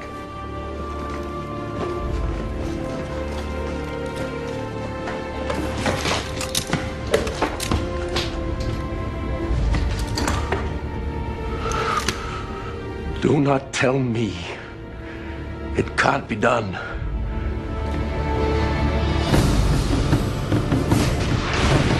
Japan continues. All right, do not tell me that you were not able to complete all of the things that you were going to do in 2025. There is nothing that is there. And so I want you to grab out a piece of paper right now. I want you to write 3 words on there. The top of the page, I want you to write be, then I want you to write, come down a little bit, write do, then I want you to write have. Be, do, have. Those are the things that we are going to talk about, or I'm going to talk about over the next 15 minutes before we get into writing your outcomes, writing the things that you're going to do. One of the things that I found is when we start talking about, and I'll just read this for a second before that we go into it is one of the things is we have to become the person that we need to be in order to do the thing that God put us on this earth to do. And so without being, you are getting 100% of your ability of who you are right now in order to move forward, right? And so if you're already doing 100% of who you are, how can you do more? The only way you can do more is so that you become a different person who now does. And if you're not getting the results that you truly want right now, who do you have to become to do it? Well, I was talking to a gentleman the other day, that 29-year-old multimillionaire gentleman that we were talking about this concept of be, do, have. And one of the things that he said is if you are in the hustle, if you are in the grind, if you are working and you feel like you're doing the work and you're doing, you are in that hustle. And instead of it being be, do, have, you started out, I'm going to do, then I'm going to have, and then I need to become the person. And we do it all backwards. So a guy named Myron Golden said, if you, he says, don't be, can do, don't do, can have, be a little, do a little, have a little, be a lot, do a lot, have a lot. Now, you're going to have to write that down. You're going to have to go back and listen to this recording and put that down. But when we start thinking about who do you become, how do we start becoming the person that we need? How many of you guys, just raise your hand real quick that I can see, have seen The Empire Strikes Back and Luke Skywalker and Darth Vader in Star Wars? Anybody has seen it? I see my granddaughter even raised her hand and said that she has seen it, which is awesome, right? And so if you can remember Master Yoda, he said, do or do not, there is no try. Do you guys remember that? Do or do not, there is no try, right? And so he was telling Luke, you don't have a choice of trying because we spend so much of our time trying. Like if we get to something, what we normally say or what we normally do is if I try harder, then it's going to work better. The problem is if you're trying harder at something that doesn't work, you're just wasting a whole bunch of time making it harder to do something that works. And if you remember, Master Yoda said, do or do not, there is no try. But the problem that Luke had was he still wasn't the person who could go defeat Darth Vader. He hadn't become that person yet that he needed to be in order so he could keep trying or keep doing or doing the exercises or going to the gym and doing the things we do there or trying out relationships and making them work there. But until he became the person that could defeat Darth Vader, which is what, like 2 movies later or something like that, or I don't know how they all did it. Once he became that person, he was able to do that. And so when we think about your lives and the energy you want to put in, the outcomes that you want to get, part of what we're going to do is we're going to talk about what those outcomes look like. What are those things that you truly want to achieve? When I said the focus of today was, if you focus on your goals, you will struggle. And so much of my time and so much of my life has been, I'm going to go do. Somebody says go do, right? So I go out and I do exactly what they tell me to do, and I don't get the same results that they got. And I get mad and I get upset and I want to know why. I go to a Tony Robbins seminar and I get all hyped up and he tells me the 6 human needs and I do all these 6 human needs and I start working and I start making phone calls. And then when I start making my phone calls, the people say no. Why? Because I haven't been the person who can, convert a sale, or I haven't become the person who believes that I can convert a sale. And belief is such a big part of that. And the energy that we have, if we think about, there's a couple laws. There's the law of energy when we start thinking about that. And the law of energy says, no matter what, there's energy in everything. And all we're doing, and the energy is constant, and all that energy does is change forms. So the shirt that I'm wearing right now, let's say it was made out of wool or cotton or whatever else. At one point, it was a piece of cotton on a vine. Somebody took it, put the energy, changed the energy. You think of the little, I'm not a science guy, but I'll talk about science and all those, those little nucleuses and nuclides, whatever they are on there. And they changed the properties. So now it's a shirt that I can wear. So energy is always moving. So we need to think about what energy do we need to put into what we're doing to be able to do that. Then there's a law of entropy. The law of entropy says that anything left by itself is going to degrade or get worse or don't do anything. And we can all look at different things in our house. If we have our house and we don't dust it or clean it, it's going to get worse, right? If we leave our car out for, 2 years and we don't change the tires will rot. Everything in life that you don't do anything with or you neglect will take part of that law of entropy and it will discard. I mean, think of something. In fact, if you can think of something, put it in the chat of one thing that you know, if you don't pay attention to it or have an outside force that affects it, if you don't have that, what happens to it? Give me some examples of things that if we use the law of entropy, that will fall apart. Because I want to take that into the things that are our goals, the things that we want to achieve. If we don't do anything this year, which millions and millions of people are going to do absolutely nothing to change their circumstances. And it's going to get worse, like the things that we learned, right? The things that, I said, okay, I went to, and I had enough education to go get, I love this guy's health, muscles. I went and got my doctorate, right? So I got my doctorate. Do I remember everything that I read up until I got my doctorate over the last 60 years? Absolutely not. And so if I don't add to my knowledge, then my knowledge actually gets smaller as I go. And so if we don't practice the things that we're trying to become, if we don't spend some time on personal development, if we don't spend some time on enhancing who we are and learning new things, we are doomed to the law of entropy. I love it how you guys say healthing and moving, right? If you don't exercise, what happens to your body? You don't have to do anything, right? It's not like exercising when you think of the law of energy. I have to do something to build my muscles. It's an outside force. I have to lift weights. I have to run. I have to walk. I have to exercise so that my body either stays the same or starts to improve. So when we think about be, do, have, and you think about the amount of time that you spend and those numbers that you wrote with John, how much of your time is doing on improving who you are before you start doing? So when the people go, you say think of a time in your life, and I'm loving the things that are happening on the chat right now, but think of the things that you do that somebody said go out and do. Then you start saying, I got to have, right? So I'm going to go do this thing so that I can have a car. So I'm going to go to work and I'm going to get a job at this place and place. I'm going to make some money and then I'm going to get a car. Okay, so that's great. I went and I did that and I got my car, but now I want to move up. I want to do more. Does that mean I have to go get another job? Because if we're trading time for money, right? If there's only so many hours in the day and there's only so many things that I can do. And I would love to go over the law of values, but I'll stop for that for right now, and that'll be for a different day. But when we start thinking about the things that we're spending our time on, because we only have so much of it, is it all on doing or is it all on having? And so how it really gets backwards, let's take it backwards and we go have, do, be. Do you know anybody who went and bought something that on credit or bought something that because they just wanted to have that thing? I know I did it several times that I did it where I went and bought something and then you know what, I'm going to figure out what I need to do so that I can become the person who can keep it. I can remember when I first started as a professor at the university, it was Cal State San Bernardino, and I was working at a high school. And so now I get to work at the high school and I get to work at the university. So I got extra money coming in, right? So I went and bought me a BMW 750 IL. And I was the coolest person on the high school campus. I was probably the coolest person on the university campus. But I wasn't the person who could keep that. I wasn't the person who became the person. I was just a person who had 2 jobs and is still trying to support my family because I said I want to have it because we are creatures of wanting to have. And as you think of your goals and you think of the things you want in 2025, realize that I think God put it in us to be creatures that want to have.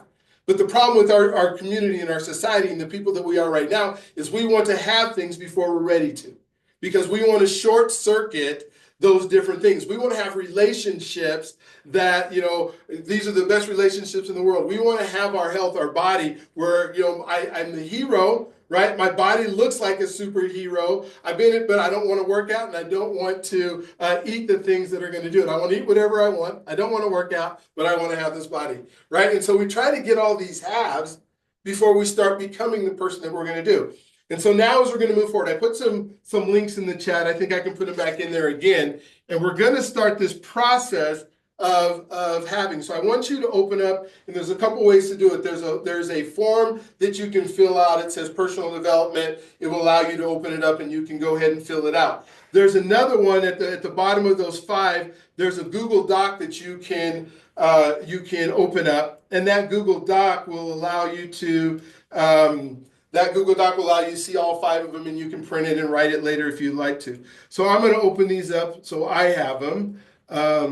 Let's see. So it's a goal setting plug. I'm going to go ahead and share my screen before we jump into this. So that would be this one, and share, and hopefully you guys can still see me on this side.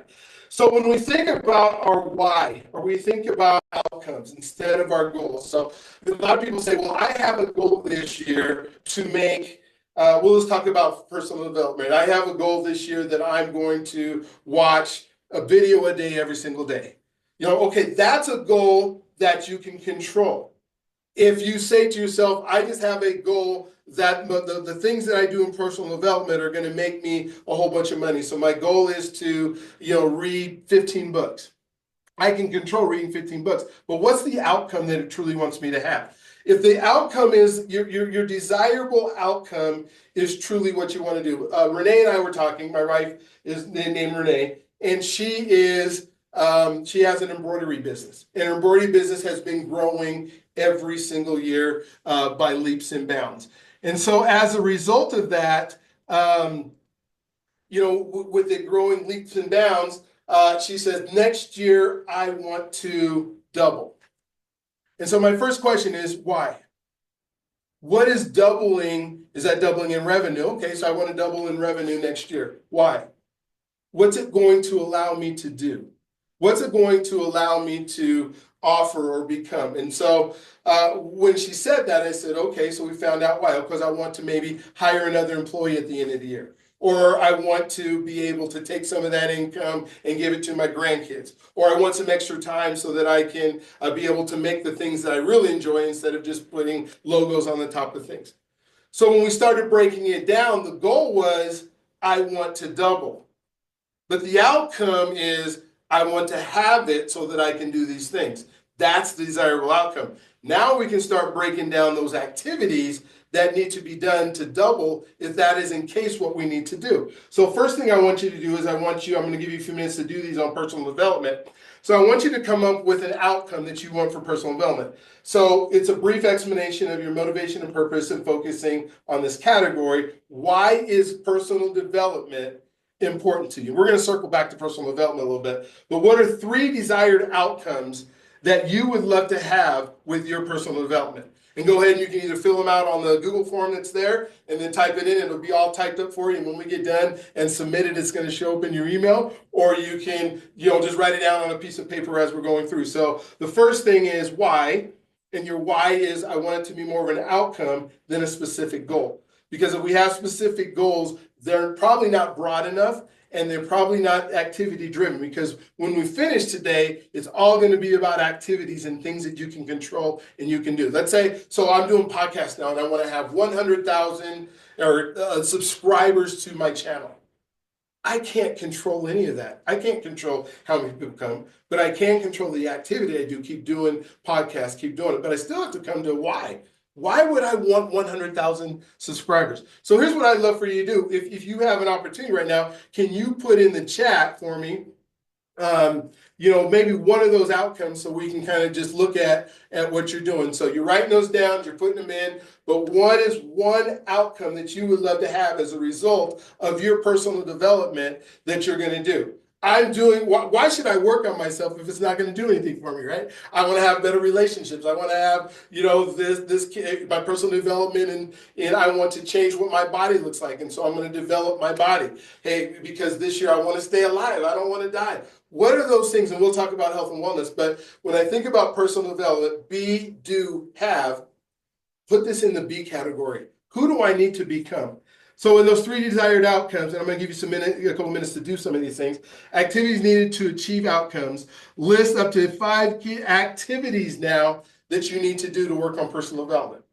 Now you can do 2 or 3. One of them for me is I'm going to listen to somebody else on a podcast that's in the space that I want to be in, that is doing it, is successful in what I believe successful. I have a daughter, she's on here, who does staging of houses, right? And so she wants to work on knowing what color swatches are. I mean, she knows all this stuff because she's got a master's in design. But if she wants to even dive deeper into how to use AI maybe into order to find color schemes, so to find the right paint, maybe that's the personal development class that she wants to take, so then it ultimately can improve the things that she wants to do. So what are those 5 activities you can do? Then from there, you're going to have to make a decision. And the decision you need to make is your commitment to these activities. So I'm going to make a decision that I'm going to do this all year long, starting tomorrow. Tomorrow, well, every third Wednesday, because tomorrow will be a Wednesday, I'm going to do this, this, this, and this without fail. I can remember when I decided I wanted to get my personal development. I'll just give you a quick story. I wanted to be better at talking to people and communicating. That's the personal development that I had to work at. I have a degree in communications, in broadcast communication. I should already be good at communicating, right? But it's way different than it was 30 years ago. So I said, I'm going to do it on social media. And what I'm going to do is I'm going to post for 30 days straight. Because if I can do it for 30 days, one, I have a discipline to do it. The other part is that I'm going to get better at communicating if I do it for 30 days. And at the end of 30 days, I'm like, ooh, I'm not there yet. Because if you guys go back and find my first 10, and I don't want you to, they sucked. It wasn't very good. My camera was all up here, all over the place. The words that came out of my mouth, I was fumbling on. I did 5 or 10, 15 tries to get it done before I could do it. I was not very good at getting it done. So then what did I do? I said, I'm going to go 90 days. So I took that 30 days and I went to 90 days. And so I'm going to do it for 90 days. If I can get good at it in 90 days. At 90 days, I said, I'm still not where I want to be. I'm not good at it. So I said, I'm going to do it for a whole year. At the end of that first year, I said, oh, wow, I'm starting to get it. It's getting good. But you know what? I think I'm going to need to do 1,000 days before I can get good at it. So a couple of weeks ago, I hit 1,000 days straight of putting a video on social media, on all the different platforms, every single day without stop. That's what I'm talking about, of making a decision. And the decision is there's no way to get back. Then the next part of it comes into the disciplines that it's going to take. If I want to be a world-class swimmer, and I say I'm going to go to the pool once a week, then you're not going to be a world-class swimmer. So are you willing now to say, I am going to take these disciplines to be able to do what I need to do to be able to become that, right? And because we think about who you need to become. Then for whatever the thing is that you need to become, so it's not that world-class swimmer, who do I need to be in order to do that? Well, I can't be a 60-year-old, 220-pound man who knees don't work, hips don't work, eyes hardly work, if I'm going to go try to be an Olympic swimmer. It's not going to happen. One, I don't want to put the disciplines in to be able to do it. Two, I'm not the person, and I don't even believe in my mind I can become that person who can do it. And so when we start thinking about that, okay, so now what is it that person I need to become? Just maybe a sentence or so on that. And then the next one is the cost. Okay, what is it going to cost me in order to do it? Because everything has a cost, right? If I'm moving that energy, then I'm going to have to do something. So let's say my favorite show is Yellowstone. And I don't know if they're still recording it or something like that. I heard that's a popular show. I can't go back and say Gilligan's Island or some of the shows that were my favorite when I was a kid, right? And so, whatever show is the most popular right now, is that a cost that I'm willing to give up in order to achieve what I want to achieve? I see Yellow on here, and I see all the things that he's done in his poetry and the things that he's been able to accomplish and make sure are happening. And if he wants to be at however many venues this next year, what is that cost going to be? Does that mean less time with his kids? And if so, is he willing to give that up? Does that mean more time working on the poetry and less time watching somebody else do poetry, or watching, actors who pretend and make a ton of money that I can't do to be able to do that on my days? What are you willing to? Does that mean if I want the body I have that I like right now, I'm walking 3 miles a day? Well, is that enough for this year, or do this next year? Do I need to increase that for 4 hours a day? Or do I need to do it more intensely? But what's that cost I have to give up? Well, if I'm eating a whole bunch of cakes at night, then that means I'm seriously going to have to work harder on the intensity and the amount of time that I do to burn off some of that stuff. Do I really need the cake? So right now, I want you to go through the personal development one and I'm going to give you about 3 minutes where you just work on filling those things out. And then we're going to jump into the next one, which will be our, let's do relationships next. So we'll talk about relationships. Go ahead and take a couple seconds. I'm going to do a 3-minute timer and let you go ahead and write some of these down. And even if you get to the end, that would be great to submit it to yourself. All right, so let's do a little bit quiet timer, a little bit quieter timer that is not got you going. Like this one says a police siren. I don't want to do that. So let's do a 3-minute kind of countdown. Is this one on a dance beat? No, let's do not holiday music, not bomb explosions. Come on, let's give me some calm. It'll be 3 minutes before I'm even done. Oh, here we go.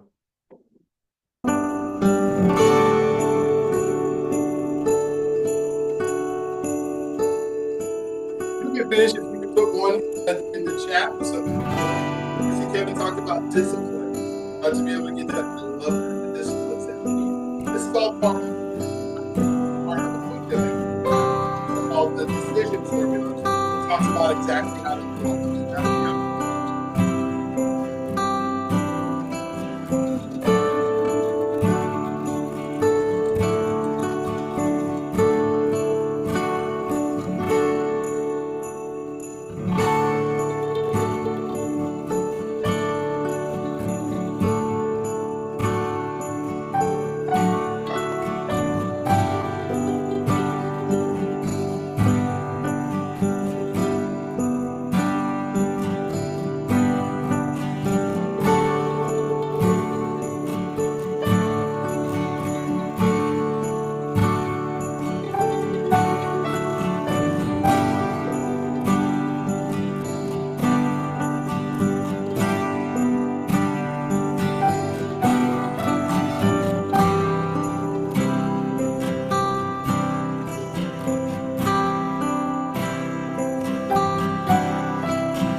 All right. When you were writing down your activities and you were thinking about the activities that you have to do in order to achieve the thing that you want to do or become, did those activities signify things that will help you become a different person? And if not, what kind of activities did you put in there that we need to change? Because sometimes we think, well, if I do these activities long enough and I just keep trying harder, those things are going to make me a different person. And I hope on personal development that your activities that you were writing had to do with relationships and other people that are part of your a circle of people that will change. Because if you hear this all the time, if you are the smartest person in the room, you're in the wrong room, right? And so when we start talking about the relationships that you are a part of, what are your goals for relationship. So if I start looking at some of these relationships, again, what is my outcome this year? What kind of relationships? And I would say, if you have maybe only one, I want to be a better husband, right? Okay, so now if I start thinking of that, what do I need to do to be a better husband? I want to be a better friend. I want to be a better, because we all want to have relationships where people are going to do that. Now you start thinking of, okay, what is it that makes relationships work? Do I need to study the 5 love languages, understand what the love languages are of the people that are around me that are going to allow me to be able to communicate with them better? Because it has to be intentional, right? If your goal is to serve others in all the things you're doing and become a different person, you can't have this expectation of them changing who they are in order to make you feel better about the decision that you made. Sometimes we go into these relationships and say, well, I'm giving a little bit more. I bought you flowers, honey. Great, I bought you flowers. Why aren't you responding? Well, you just spent, I remember you just spent, $5,000 of our money on something to go to a baseball game with your friends, and you come back with some flowers. Those flowers aren't enough. That's just the beginning of what you're going to have to do to fix this. And so now you start thinking about the relationships. What's the relationship like with your kids? What's the relationship with your coworkers? What are those relationships? It's kind of cool because Tia's on here. Tia just got married a couple of weeks ago. And so she's been dating Dwayne for a while now, and they finally decided, hey, we're gonna do this. Both have had relationships before. This isn't their first time around. So what are they gonna do this year to work on those relationships that becomes a priority? What is the outcome at the end of the year? That we're closer, that we're stronger, that we love each other more, that we've made it through all the disagreements about not knowing who each other was because we weren't married before, and now we are. So maybe that's the outcome, because that's a desirable outcome, right? That's what I truly want to have. And so now what's the cost? What do I have to give up this year? Well, I'm giving up, in her case, she's giving up the independence that she had for 10 months or 11 months of this year. Right, and being able to go and do things without having to say something, or without having to, tell the other person this is what I'm doing. Maybe she did already before. Whatever it is, what's that outcome? What's that cost? Okay, and then when we look at those disciplines and we look at, the things, what am I going to do, or I have to have in order to make this work, and then who do I need to become to do it? So I'm going to let you, I'm going to put this timer on for 3 more minutes. I want you to start working on your relationship outcomes, which are the most important part of it is your relationship activities that you're willing to do. Not what your goal is. I just want to have a better marriage. Well, that's a great goal, but that goal isn't going to inspire you to go do it. It's those activities that you've decided you're going to do, and you're willing to give up something. Because in order to have something, you have to be willing to give up something. All right, so here we go. Your 3 to 5 minutes here. We'll reset it and go.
Love it.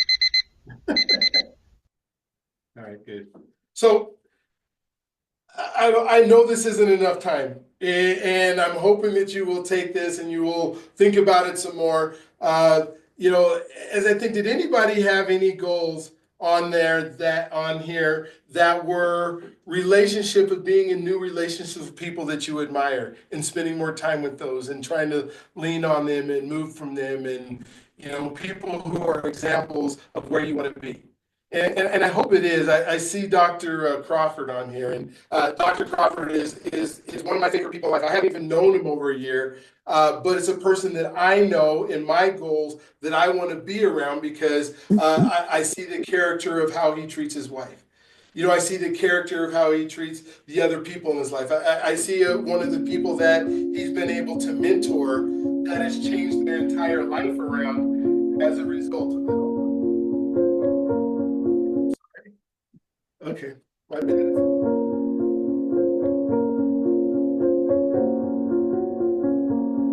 Can you hear me at all? Hello? Go ahead. Hey, I was just saying hello. I was just saying hello. Can you hear me though? I don't think I have a good can hear you connection. great, doctor. Well, you know, it is just something to have that made up mind to look at things, and I literally just talked to somebody today about this, that nothing has ever happened to me. What you mean nothing's ever happened to me? Everything has happened for me. That there was a place that God was taking me, and this is what I needed to get to that place. And so just to share with you guys real quickly, on April the 13th, 2013, the last thing I remember that day was calling my wife from HEB saying I was on my way home. I never made it home. I woke up at Bentop Trauma Center with I was on a Harley Davidson Road King. I don't remember the accident. Last thing I remember was calling my wife. And that was 3,705 days ago. He said, well, how do you know it was 3,705 days ago? Because today I looked it up for somebody to say that he gave me that, and I blessed somebody today. The amount of veterans that I've been able, I'm a retired United States Air Force captain, but the amount of veterans that I've been able to help with their disabilities is uncountless. What you mean uncountless? That means I couldn't count them. I couldn't count the people that I've helped because of what happened to me 3,711 days ago. And it didn't happen to me.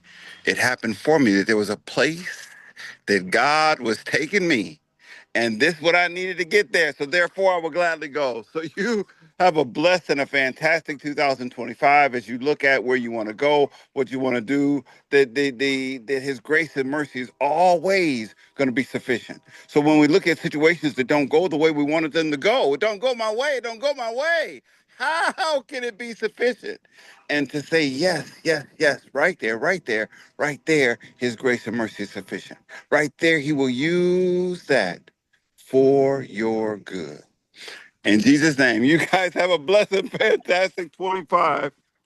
Thank you for being on and being part of this. And, you know, so now as we move on to our health and wellness, what are those outcomes that you want for your health and wellness? I talked about some of those things that we would love to do. I guess my biggest outcome is I want to be alive and be able to do the things that I want to do at the end of 2025, right? And so what am I going to have to give up this year? What is that cost going to be that I'm going to have to give up? What activities that I need to do in order to reach that goal? If my goal is that I want to lose, and this is a great example, I want to lose 20 pounds this year. Why? Why do you want to lose 20 pounds? Why is that outcome so important? Or do I just want to be healthy? And 20 pounds happens to be something that I need to do. So many people say that. We showed that in those statistics that the number one thing that people want to do is exercise. And I just mentioned the reason that people aren't exercising because it's not that big of a deal to them. It's not the outcome that they say I need to exercise, because why are you exercising? Well, because I want my body to run properly. Okay, well, I want my body, what does that mean? What does that look like? When your body's working the way that it's supposed to work, what does that look like? And are you able to say, okay, my body is now doing this? And some of us have this muscle memory of being athletes, right? And so, like for me, and John, I know you were an NFL player, and so you can kind of attest to some of this.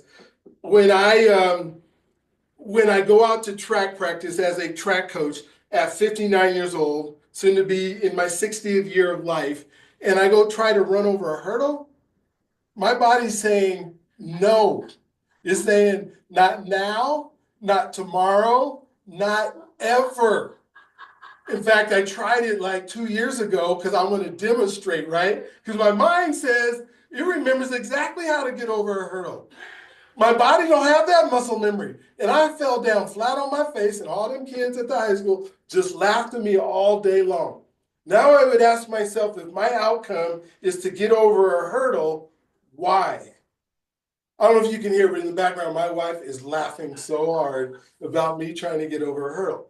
But at the gym, right? So I go to the gym. Do I want to look like that 32-year-old or that 28-year-old that has the 28-year-old body? And if I do, and I'm not saying that I can't be fit and look good. All I'm saying is my body, if my outcome is to look like that, then what am I going to give up?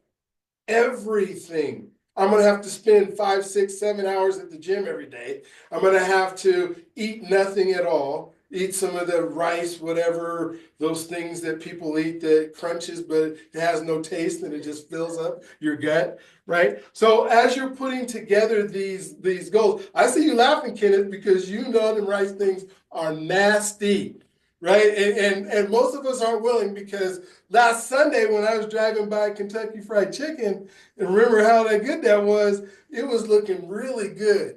And it was it actually tasted really good too. But if that's going to be 2025, what are those activities that I'm willing to do on a daily basis? Well, like right now, I got up this morning, and because the grandkids were coming over early today, I had to start my walk at 6 in the morning. Well, at 6 in the morning in Mountain Standard Time in the city of Denver, Colorado, where I live, I woke up and I looked at my phone and it said 11 degrees. So I had to make that decision. Was I going to walk in my mind and then think about it and lay in my bed and just look up and go, okay, I'm walking? Or did I actually get up? So I got up, I put my pajama bottoms on, I put my sweats on top of my pajama bottoms, I put my sweatshirt on, I put my hoodie over the sweatshirt, I put my jacket on, I put my hoodie on, I put my headphones on top of my hoodie that had the thing in it, I put my winter coat on, and I put my ski mask on where I can only see my eyes. And 11 degrees didn't feel like 11 degrees. And I got my 3 miles in. Am I willing to do that tomorrow? Well, it depends on what that outcome is. Does that outcome have me wanting to do that enough to hit whatever it is I'm trying to hit? So go ahead at this point and go ahead. We're going to do 3 more minutes right now, and we are going to allow you to really start thinking about those health and wellness goals. And hopefully you can use some of those numbers you did from John to be able to do that. So we ain't doing 39 minutes. All right, well, Christmas is over, so go ahead and start writing some of those down.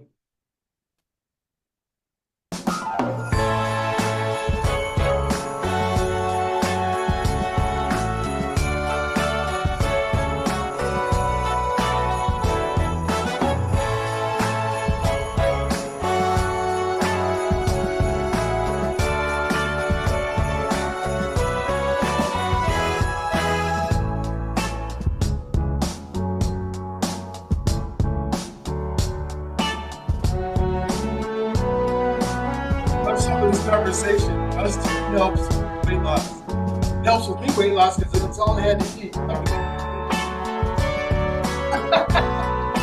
Never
right, so here's what I would love to have. If somebody's willing to tell me one activity that they're going to do to have better health and wellness in 2025. One activity, not the goal, but the activity.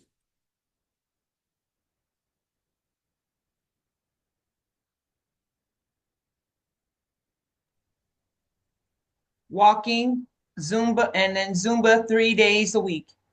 Okay. So doing walking, Zumba, and through what discipline do you have to have in order to do that 3 days a week? Just do it. All right. So my question in there would be, okay, if we just do it, is this something you've already been doing, so the discipline's already there? Or is this something new that you're doing for 2025? Yes. Yes, but before I got to it, I had to have an accountability system, or, whether that was a person, to encourage me, or I would post visuals around me. One thing I did, and then I'll stop. My grandmother, before she passed, she was diagnosed as a diabetic. After she passed and we were cleaning up, I came across an old prescription that she had to take as a diabetic. And so I posted that. It was an old yellow prescription paper, posted it on my bathroom mirror. And it was a reminder of what I did not want to have happen to me, to be diagnosed as a diabetic. So that was a motivator for me. I love that. And cost-wise, what was the cost what did you have to give up to be able to start doing that 3 days a week? Or was there any cost? Well, no, it wasn't a cost, because I think that motivator, that prescription was a motivator. So I had to give up eating sweets every day of the week, not snacking past a certain time.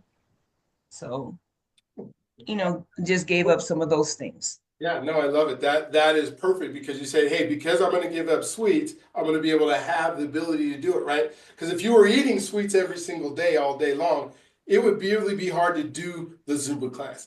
I can't imagine what my body would feel like if it was full of sugar, trying to complete, I might complete the first 5 minutes and then all that sugar burns out. And now how do I make it with the endurance to the end of it? So I love it. Thank you for sharing that. That was great. You're welcome. So let's move into now career and finance.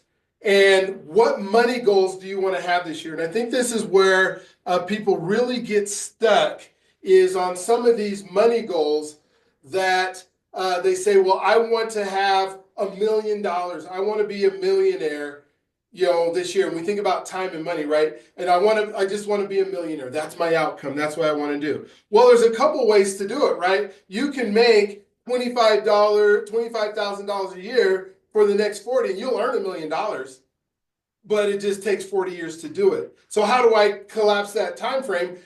Everybody in here has a potential, because we didn't hardly talk. I didn't talk a lot about potential and separating your ability from your potential. And basically all this is about how do we reach our potential.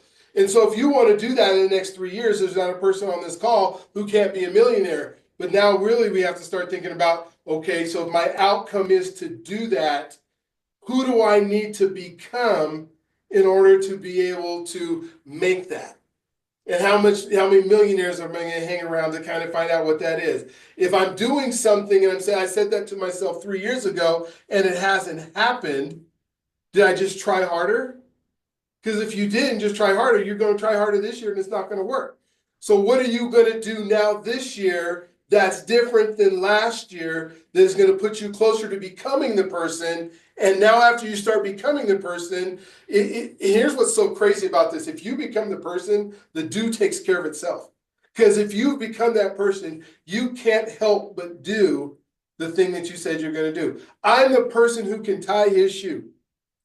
If I put something on my foot that has laces on it, I can't help but tie my shoe or fall down. And most likely I'm going to, and I've mastered it. And the way I know that I mastered it, because it takes no conscious resources in order to tie my shoe.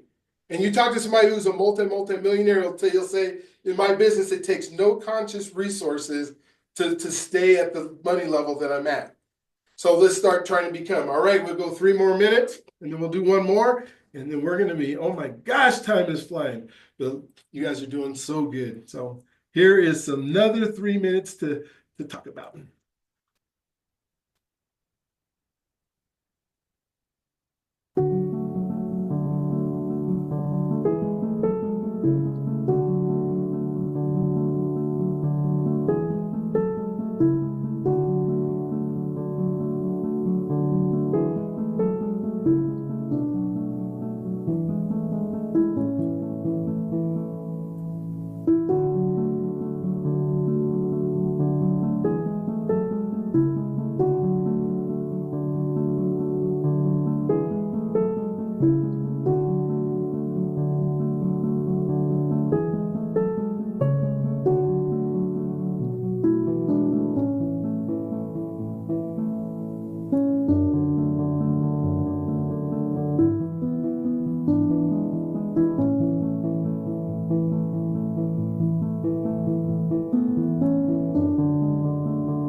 Cool. It was neat over the break. My wife came in because she's watching it in the other room, and she was telling me that, part of the, which is a great point, part of the reason that we might not hit the things that we want to hit is because we haven't realized who we are.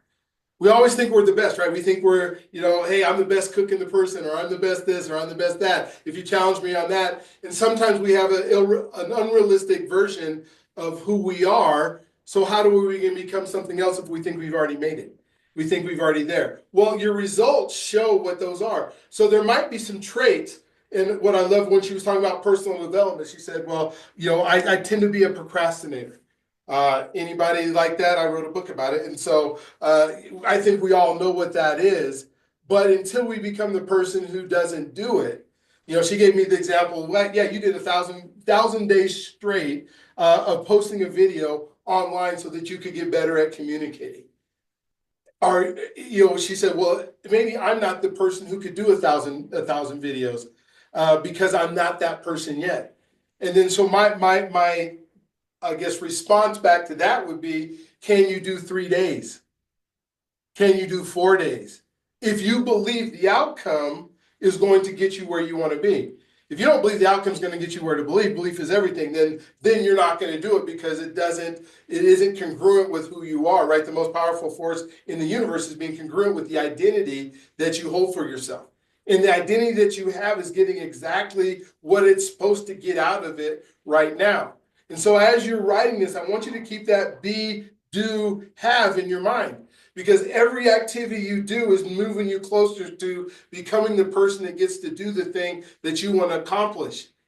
And as you start doing it and you start working it, it's going to make more sense to you. It's going to start popping up. And like I said, if you end up becoming that person, you can't help but do the thing that you need to do. Which brings me into our last one of the 5 goals you're going to have. And so when you're walking away from this today, you will have 5 outcomes of things that you need to do, that you need to work on, that are going to change your life literally. And so when we think about not career and finance, we're talking about being in purpose and having your spiritual walk in alignment with who you want to become. And for me, have I read the Bible? And I love the Bible and I want to continue, but I want to go through the Bible again every single day, listening to it. Every day I'm an auditory learner, so I'm going to listen every single day. I know there's reading programs that are out there so that I can be a better man than I was before. And that is the outcome that I want to have. When I think about my purpose and am I walking my purpose? Here's how you know you're walking your purpose. If you would love to do it and that you would do it, no matter if somebody paid you for it or not. I'm not saying that somebody shouldn't pay you for your purpose if you're walking in it and you should be able to make some money. I'm just saying you're willing to do it for free all day long, every day. When I see, Dr. Crawford came on a little bit just a while ago. If I see a man who's walking in his purpose and working at the junior college with the kids that he works with and the things that he does, and when he gets up every day and the things that he says and the things that he puts into his mind every day, I'll tell you that's a man who's walking in his purpose and will continue to.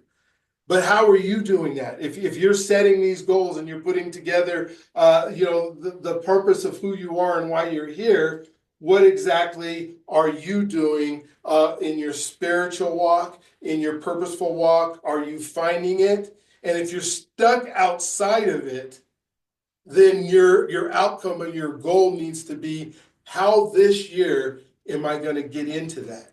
How am I going to move towards that? It might take 3 years. It may take 5 years to get there. But that outcome is, this is what I want to be living and walking and surviving, or even not surviving, thriving, I should say, in my purpose. And what does that look like? And in that relationship that I get to have with my God, and the things that I get to listen to, and the people that I get to interact with, and the people that I get to serve, because this is why he put me on this planet. And once I understand that, what are the costs that I give up? I give up everything, right? He gave up his son so that I could walk in this space and use my creative juices. If God created us to be creators, what are you creating this year? And it gets easier and easier and easier. I think of like when I did this last year and I said, these are the things that I'm going to accomplish. These are my outcomes. I'm going to write a book because I've never written a book and I want that book to be able to minister and work with others and help others get through. I'm not writing a book. My sister writes vampire books and they're great. But my purpose isn't to write stuff about vampires that are going to kill you, right? My purpose was to write stuff about things that could move somebody's life forward. And I didn't know how to write it, but I just said, I want to do that. But then when I got done with one book, because I figured I could never do it, then I'm like, wait a minute, God put some more stuff in my mind. So here's book number 2. So I wrote 2 books last year before I even believed I was able to write one. I know John wrote a book this year. I know Dr. Crawford wrote a book that he's been telling me about, that we need to make sure that it gets published and is out there and is helping people. What are you going to do? And now I'm going like, I already have started my 3rd book, and my 2nd book is going to come out in a couple of weeks. Because now it's a discipline I was willing to give up. I know in order for me to write, I have to do it at 2 a.m. in the morning, right?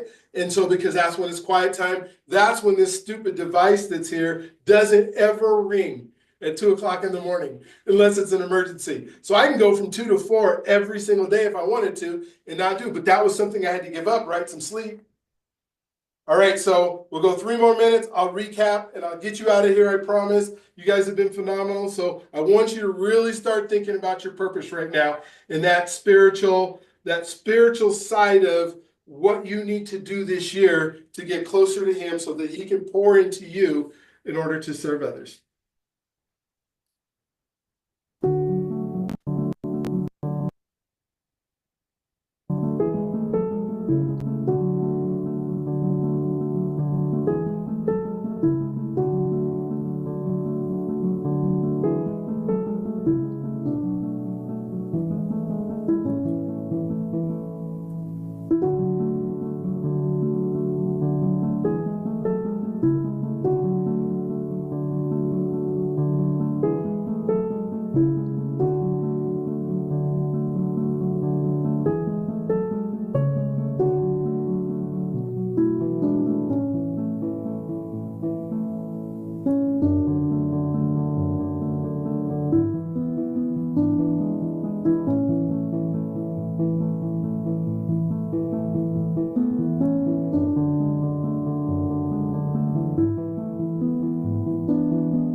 Don't be, can't do.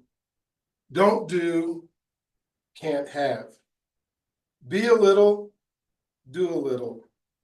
Do a little, have a little. Be a lot, do a lot. Do a lot, have a lot. You are a human being, not a human do or a human have. And you can become more than you ever dreamed you could become more if you can become the person that needs to be able to do it. And so I know today I didn't give you enough time. John didn't give you enough time to be able to put all this together. And I will hope that you will take some extra time today to really drill down on the activities that you need to do and not focus on a goal that may or may not be achievable, but without the activities, without the disciplines, without the figuring out the cost, you're not going to help it. And so, as far as our time together, we're there. I want to help you. I want to help you be able to achieve these. I want to put a space together where we can do this together. I want to, make sure that whether I'm coaching you or we have John's coaching you or we have a group of people, I want to help you get into the right rooms. I want to be able to go through these dreams and these goals and these things together with you. And so if it's something that you think that you might want to be a part of, if it's something you think that you might want to participate in, over this year of us helping you get that done, then go ahead and maybe stay on for another 10, 15 minutes. And I want to go over some things that we can do. If not, I hope you take the things that we shared today, that you say, wait a minute, I have to be a different person than I am in order to do the things that I need to do, in order to have what I need to be able to have. I'm going to get, if you want the opportunity to pre-order my book, I'll give you a link and stuff for that. For the discipline book, we'll be sending you stuff. But really, if you want to be part of something that is moving forward, that is preparing you, that is going to help you reach not only all 5 of these goals, but some other ones, stick around. I'm going to give a 3-minute break for those who don't want to get off, and then in 3 minutes I'm going to come back and I'm going to go over, the opportunity or whatever it is. This is not by any means this high pressure. You got to do this. If you want to move forward, I want to help you. If you want to do it some other time, I want to help you. If you want me in your life, I want to help you. If you don't want me in my life, then this is the time that you say, I don't want it. So you can either in the next 3 minutes continue to work on this, and I'll be right back at you. For those of you who have said, hey, this is all I need to get it done, congratulations. You will still hear from me because I love you. I know you're God's greatest gift. And, he wants you to become that person that you need to be. And he wants to love you. You will allow him to. All right, so 3 more minutes, and I will be back on, continue to work on, and then I will explain how we can do some stuff together. Maybe. I'll put a link in the chat.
Stop after 2 minutes. And so I think you guys can see I'm pulling it up. It's at brianyarl.com/GSW contract. And that's if somebody wants to be part of a system that I've worked on, put together, been helping people achieve their goals for many years, that I want to make sure that you're getting the opportunity to do it. And so there's a couple different levels.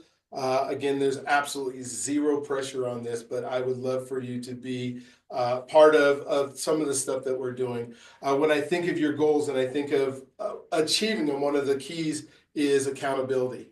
And accountability is something that we haven't become the person that we can be accountable to ourselves. When I think about my greatest strides in life has been when I've had a coach or somebody to walk me through it or somebody to keep me accountable. They say a coach without a coach. If somebody's trying to be your coach and they don't have a coach, they have no business coaching anybody. And so what I would like to just share with you is an opportunity. This video will be available for you to watch as much as you want. I want to make sure that you have resources. And so I just have, a coaching offer that allows one is an $89 a month or a $500 up front where you can save some money. We're going to do a refinement session. So we're going to go through as a smaller group, as a smaller team in the next week, and we're going to go through the rest of these goals that you have that you're going to do. I'm going to send you a daily accountability text that I'm going to ask you to answer me back when I send you the accountability text. Like, what you told me that you were going to walk today. Did you walk today? And then you just say, yes, I did, or no, I didn't. And then we got to look at, okay, so what is going on that didn't allow you to do what you said that you were going to do. As part of that, we're going to have access to a specialized Facebook group where we can get in and we can talk to each other. I talked about the rooms that you need to be in, and being in those rooms allow you to move forward. So I want to introduce you this year, depending on what your love is, between what your goal is, to other rooms other than just ours. That will help you exceed. And so through the relationships that I developed and the people that I know and the folks, I want to look exactly what you're doing and say, how do I move you up a little bit to a room that's going to help you achieve your goal? So then I want you to also we're going to do weekly accountability calls on Thursday where you just come on and you ask questions and you say, you know what? I tried this. It didn't work. What can I do? So it's almost a time where like it's group coaching, but individual coaching where you can learn from the other people as we just go through. These are some things that I should be able to do to make this happen. You'll have 100% email support on questions where you'll be able to ask questions. You'll get a response. You will get, since my wife's an embroiderer, you'll get at least one 2025 championship t-shirt or champion t-shirt that just shows that you're part of a group and a goal. And it'll be for 6 months. At 6 months, we're going to figure out, okay, where do we need to go from there? But until then, we're going to be doing stuff that you probably have never done before. We're going to be talking about stuff you probably have never talked before. And I don't want to overwhelm you with all these things. Let's say you go to Tony Robbins and you pay, way more than $500 to go to Tony Robbins for 3 days. And you are going to get excited and you are going to get happy. And then you're going to come back and go, what do I do? I got to make sure that doesn't happen for you. I got to make sure that over the 6 weeks, you know exactly what you're going to do. So some of this is just like tying a shoe. I do have a larger coaching program that I do have a few people that have done it where it is a little bit more money, but it's something that if you commit to it, because the Bible says where your heart lies, so does your treasure, right? And so that one's $895 a month or $5,000 up front. You're going to get a copy of both of my books plus John's book. You're going to get access to the same specialized Facebook group, accountability group. We're going to do a personal coaching. So I'm going to sit down with you every single week, myself or John or whoever you decide. We're going to do a personal call every week where I call you, you call me, and we just talk about your situation and where you need to go and giving you exact goals. Plus, we're going to give you a whole bunch of other resources of other places to go. You're going to have text and email support. Participation in accountability mastermind group once a month. So we're going to all get together as a mastermind group. We're going to do several of them online, and we're going to do one in person somewhere around the country where we will make sure that you're there. You're going to get you a championship polo or champion polo shirt, and then access to a whole bunch of resources that you probably don't already have. And so that again is also 6 months, and in 6 months we determine where you're at. So this is a contract that you would say that you want to do. You put your name in there, then it goes to payment link, and then you'll start getting emails every day starting January 1, 2025, which is going to happen in less than 11 hours, that 2021 starts. And so does anybody have anything they want to share or any comments they want to do? I would love to have you as part of the team and the things that we're doing and where we're going and where we're getting to, help you design whatever it is you want. But just wanted to make sure if any of you had any questions or anything that we could continue to talk. I don't have questions. I have gratitude. Well, I've been hosting a goal setting workshop with a group since the beginning of December. We meet weekly, specifically talk about all the internal things that keep us from achieving our goals. So listen, some of this, I was already mind mapping for a while. So that was actually something that we're doing in the group too. So that this was a reinforcement of that. But like some of this, for me, there's some more intentionality that I want to bring over into that group too. So yeah, just gratitude. Thank you for the expansion. Yeah. And I'll see you soon. Absolutely. You guys think my granddaughter's beautiful that's just sitting there in the back? She is. She is a baby. Hey, Riley, how you doing today? Oh, that's good. Anybody else have any other comments or things that they would like to bring up? All right. Well, thank you. If you guys all know how to get a hold of me, Lex is on it. If you have questions that are beyond my capability, as far as technology and stuff. And so go ahead and either text me, text her. Let's do something fun together. Check in with me. Even if you're not doing coach with me, let me know how you're doing. Let me know what's working for you so I can share it with others. Because again, my goal is to do whatever I can, in order to, like my prayer is, dear Lord, give me the wisdom to do what you put me on this earth to do in a way that serves you and or pleases you and serves others. So you guys have a wonderful day and enjoy the New Year's. Don't stay up over, past midnight and 1 minute. Maybe 10 minutes to get home if you're going to a party, but if you are out there and you're not driving safe, then don't. So we'll see you guys later. Have a great day. Take care, Dr. Brian. All right.